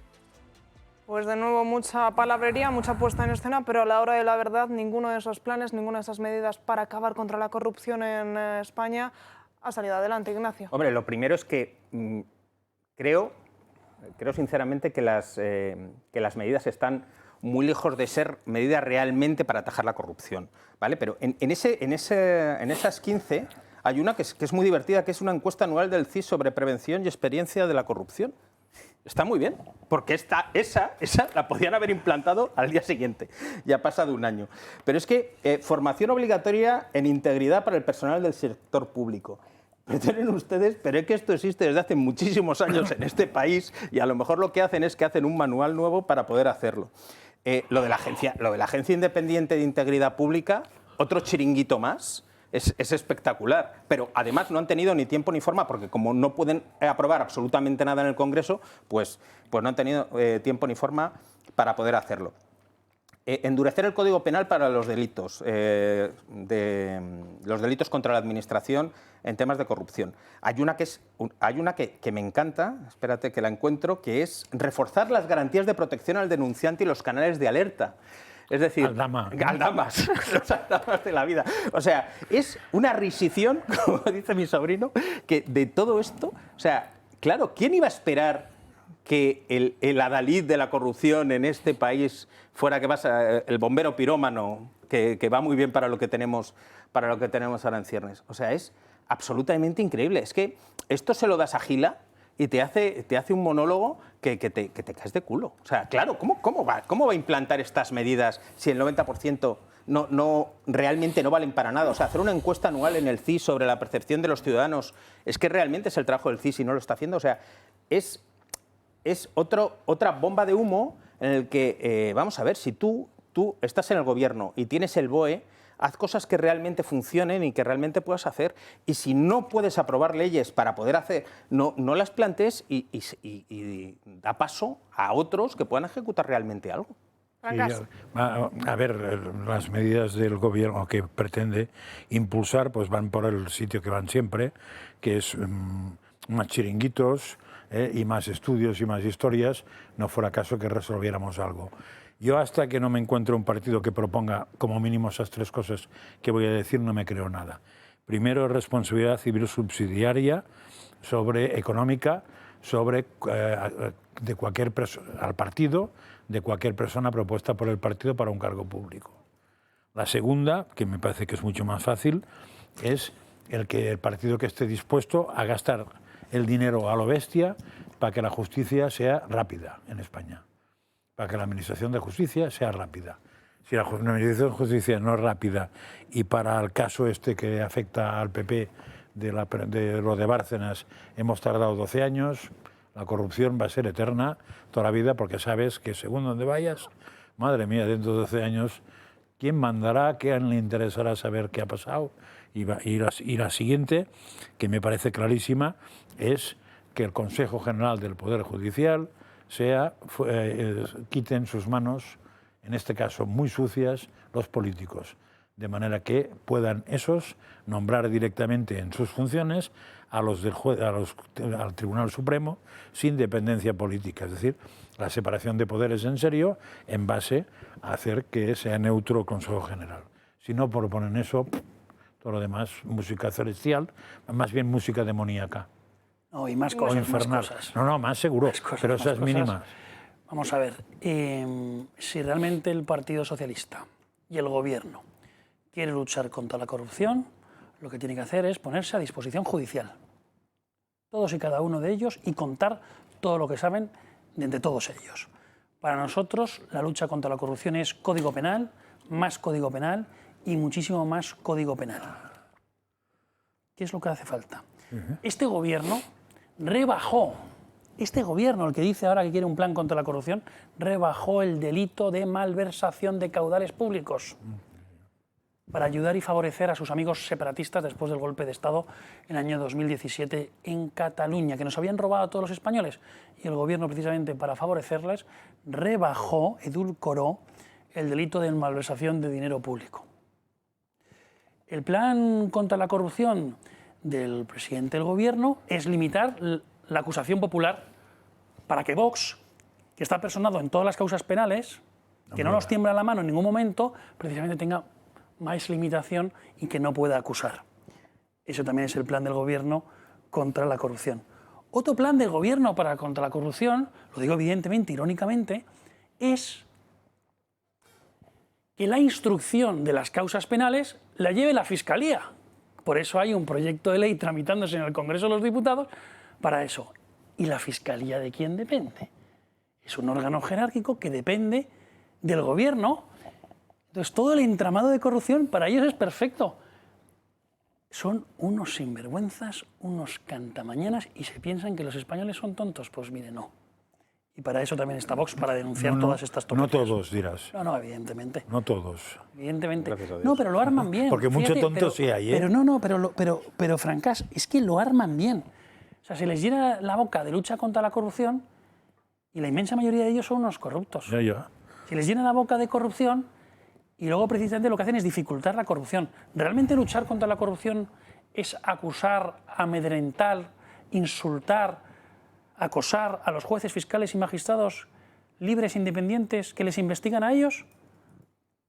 Ese es el modus operandi del Partido Socialista. Insultar al que investiga la corrupción y dar odas precisamente a los corruptos. Porque todavía a estas alturas siguen defendiendo a Zapatero. A esas alturas siguen defendiendo al hermano de Pedro Sánchez. A esas alturas incluso algunos de ellos siguen defendiendo a Santos Cerdán. Hombre, incluso supongo que muchos de ellos seguirán defendiendo a Ábalos. Y al fiscal general del Estado. Bueno, y al fiscal general del Estado, todos en trompa. Claro, ¿me explicarás tú a mí? Eso, pero es que, perdón, con todo eso hemos visto antes que pueden sacar 100 y pico diputados. Por eso cuando has dicho que se creen que los españoles son tontos, yo he dicho que algunos sí. No digo cuáles, ¿eh? Abrimos página de economía porque, ojo al siguiente dato, el 70% de los españoles declaran ganar menos de 30.000 euros al año. Es decir, 7 de cada 10 contribuyentes declaran ingresos inferiores a los 30.000 euros brutos al año y solo una pequeña minoría superan los 60.000. En el extremo opuesto, apenas el 0,08% de los declarantes ingresan más de 601.000 euros anuales, unas cifras que reflejan que la mayor parte de los trabajadores españoles continúan concentrándose en las rentas medias y bajas, en un contexto marcado por el elevado coste de la vivienda, el encarecimiento de la cesta de la compra y la pérdida de poder adquisitivo de muchos hogares. Unas cifras que ya de por sí son duras, pero que Ignacio Vasco, comentábamos antes de entrar en el programa, que también esconden otra serie de datos. Sí, o sea, realmente la información es muy rica, la información que suministra Hacienda sobre datos generales es enorme y se ve una evolución cada campaña de la renta en la que cada vez hay más declarantes, es decir, el volumen de gente que tiene que acceder a la declaración, como no se deflactan las bases de IRPF, que esto lo he explicado aquí alguna vez, tenemos las mismas bases de IRPF desde el año 15. ¿Qué ocurre con esto? La inflación acumulada supera más de un 40% desde el año 15 y el tema es que si a mí me han subido el salario ese porcentaje, realmente yo no estoy ganando más dinero. Lo que estoy ganando es el mismo salario real, pero mi salario nominal, es decir, los euros que aparecen en mi nómina, son más altos. Si el impuesto no se reajusta con esa subida de los salarios año a año, lo que termina ocurriendo es que me están subiendo el impuesto cada año. Entonces, cada vez hay más gente que declara. Punto número 1. Punto número 2. Los salarios están estancados, como decía mi tocayo hace un rato. Y nos encontramos con que más del 50%, el 51,55%, no llega a los 21.000 euros, que eso no ha salido, no llega a los 21.000 euros. Es decir, más de la mitad de la gente que hace el impuesto sobre la renta no llega a los 21.000 euros. Y si sumamos hasta los 70, tenemos al 70% de la población. Y en el otro lado hay unas cantidades mínimas que ya son el 0,08, que son no llega a 20.000 personas, 18.000 personas, que cobran más de 600.000 a través del impuesto sobre la renta, y esta cifra no para de crecer proporcionalmente a las otras. Entonces, al final, lo que está ocurriendo es que en un contexto en el que el IPC esté por encima de un 3% de media anual, y es en lo que va a estar este año, un 3,2, un 3,3 cuando acabe el año, nos encontramos que el impuesto, esto se llama una subida en frío. El impuesto no para de subir para los ciudadanos, para el bolsillo de los ciudadanos, y cada vez hay menos declaraciones a devolver, cada vez hay más declaraciones a pagar, y la cantidad económica que se está pagando con el mismo nivel salarial es cada vez más alta. Y los servicios que presta el Estado, bueno, es cada vez peores, por no decir ausentes. Ese número es brutal. Hay un artículo de Riera de la semana pasada en el que hace una comparativa entre una cifra que calcula Eurostat, que es la capacidad de consumo de las familias y el crecimiento de la capacidad de consumo de las familias, enfrente del crecimiento del IRPF. Y en el periodo en el que tenemos a Pedro Sánchez, lo uno, la capacidad de consumo de las familias no ha subido más de un 3%, y lo otro, la recaudación por el IRPF ha subido casi un 80%. Esa es la realidad, es decir, se está drenando la capacidad económica de las familias en favor del Estado, y lo que hace el Estado con ese dinero no mejora en absoluto la realidad. Y con eso las encuestas dan más de 100 diputados. Y con eso las encuestas y en dan más de España 100 no hay diputados. tontos. Correcto. Vale. Están viendo en sus pantallas a Isabel Díaz Ayuso, está en el puesto de mando haciendo balance, haciendo una última hora de todo lo que está ocurriendo en los incendios de la Comunidad de Madrid. Ha asegurado, ha anunciado medidas en materia de vivienda, 30 millones de euros para los que hayan perdido su vivienda habitual, además de ayudas al alquiler, el pago de 12 meses y ayudas para la reparación de todas las viviendas, de todos los terrenos que se han visto afectados. Además, ha asegurado la propia presidenta de la Comunidad de Madrid que se están evaluando terrenos para cuantificar los daños y diseñar nuevas viviendas para los afectados. Ha reconocido también que en las últimas horas ha recibido el apoyo, el mensaje por parte de María Corina Machado, y precisamente durante este fin de semana se cumplía un mes de ese doble seísmo vivido en Venezuela, donde las cifras continúan aumentando. Son más de 5.500 las personas que han perdido la vida en ese doble seísmo y hay más de 16.700 personas heridas en ese terremoto de Venezuela.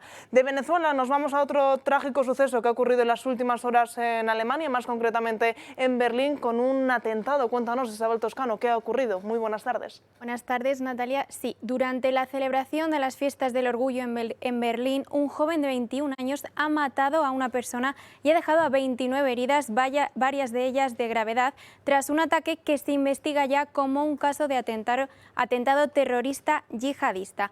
Los hechos sucedieron poco antes de las 10 de la noche del sábado, cuando el joven Abdul Balut atropelló a varias personas que se encontraban en las inmediaciones del recinto acotado para la celebración. En un momento dado se bajó de la furgoneta en la que iba y apuñaló con un arma blanca a otros ciudadanos y huyó del lugar. En ese momento la policía comenzó a buscarle y detuvo a un hombre de nacionalidad iraní que podría ser el cómplice de los hechos, aunque todavía se está investigando su participación. El domingo, los agentes finalmente dieron con el autor del atentado, que según fuentes policiales intentó atacarles, por lo que le tuvieron que abatir, pero pese a las maniobras de reanimación no consiguieron salvarle la vida. Abdul Balut era un joven de 21 años que había nacido en Alemania, pero con ascendencia libanesa, ya que su madre era de allí y consiguió la nacionalidad en 2002. Fue condenado en el pasado y en mayo fue puesto en libertad con cargos por terrorismo y se investiga su posible relación con el ISIS. Además, desde los 16 años estaba en el punto de mira de las autoridades alemanas y tras ser condenado tuvo que participar en un programa de desradicalización y fue sometido a vigilancia parcial. Natalia. Gracias, Isabel. Pues una víctima en ese atentado, esta joven de 21 años, había sido puesto en libertad el pasado mes de mayo, estaba relacionado con el terrorismo, con el yihadismo, con el ISIS, una verdadera... Hay que felicitar a la legislación alemana que permite que un señor con esos antecedentes pueda salir a la calle y si es reincidente, bueno, creo que hay legislaciones mejores. No, es que es acojonante, es indignante. Pero vamos a ver, ¿cómo una persona vinculada a la yihad puede seguir en suelo europeo? Habiendo hecho algo, porque ha sido detenido. Bueno, y aunque no hubiera hecho algo, simplemente con el hecho de mirar páginas, por ejemplo, yihadistas o nutrirse de esa ideología, es causa suficiente para la expulsión. Y eso es lo que nosotros llevamos reclamando muchísimo tiempo y también nuestros socios en los diferentes países europeos, porque es de puro sentido común. O sea, alguien que viene a España o a Europa a cometer delitos contra la seguridad de las personas, evidentemente expulsión inmediata. Y si ese extranjero adquirió la nacionalidad, en este caso la nacionalidad alemana, Nosotros lo que proponemos en España es la pérdida inmediata de la nacionalidad española, porque ha roto el pacto con la comunidad política que le ha cedido o le ha dado la nacionalidad, en un acto de gracia, y que además que no es un derecho del extranjero. Por tanto, si esto ha ocurrido es porque determinadas personas de las élites políticas de Alemania y de Bruselas lo han permitido. Durante mucho tiempo han alentado que ese tipo de personas vinieran, cuando además se sabe, por puro sentido común, de que no se iban a integrar en nuestras sociedades europeas, porque no pueden integrarse. Y además, precisamente en muchos de estos países, por ejemplo, hay pena de muerte para los gays, para los homosexuales, y les da igual, dicen que vengan de donde quieran, a la hora que quieran y del lugar que quieran. Por tanto, hay responsabilidades políticas clarísimas en este atentado terrorista. Y nosotros lo llevamos denunciando mucho tiempo y lo vamos a seguir haciendo. Sé que para muchos activistas del lobby LGTBI quieren o querrían que ese atentado lo hubiera causado una persona de los que ellos llaman de extrema derecha, blanco y heterosexual. Pues mire, no.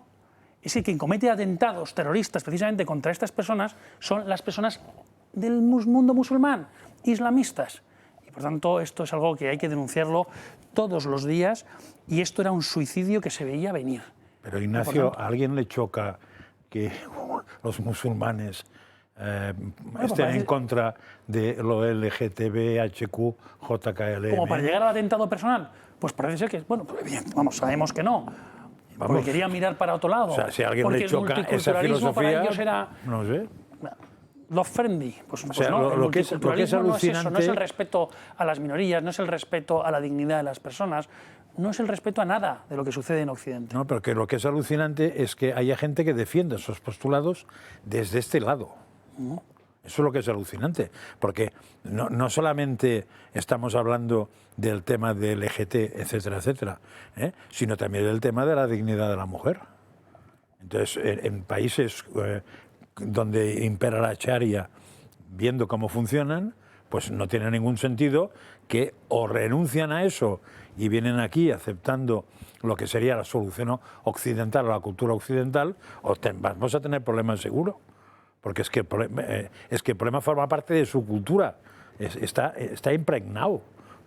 Entonces, de la misma manera que al revés, o sea, yo me voy allí y seguro que me detienen en una semana, porque voy a hacer algo que no va a estar bien visto, porque va a chocar segurísimo, vamos.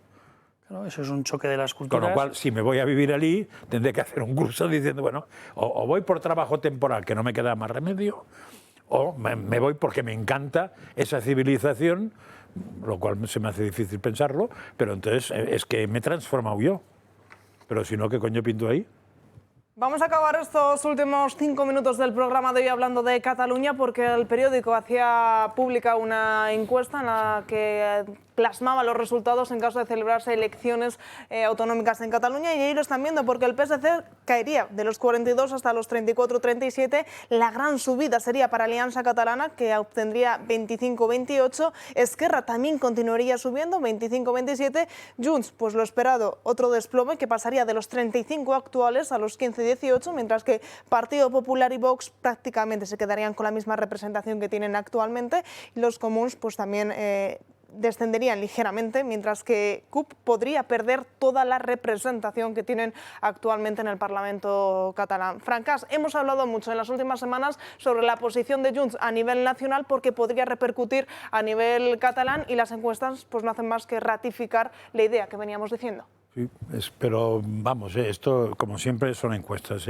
Lo que está claro es que la gobernabilidad de Cataluña no va a tener su mejor futuro, porque no habrá quien se aclare, ¿no? Y que el hecho de que un partido como es el de la alcaldesa de Ripoll tenga ese crecimiento, pues no me parece que sea una cosa para tirar cohetes, porque está fundamentalmente en el extremo nacionalista, no lo olvidemos. Lo que pasa es que aquí nos lega la vertiente anti-inmigración de este partido, pero no es la base, O sea, eso es el aprovechamiento, diríamos, de votantes, pero su base es un radicalismo en el tema del nacionalismo, más incluso que lo que podía ser Esquerra, en teoría, sobre algunos planteamientos. Por cierto, Esquerra la semana pasada creo que ha sido pillada con un tema importante de corrupción que valdría la pena algún día analizar, que tiene que ver con comportamientos con niños, etcétera, etcétera.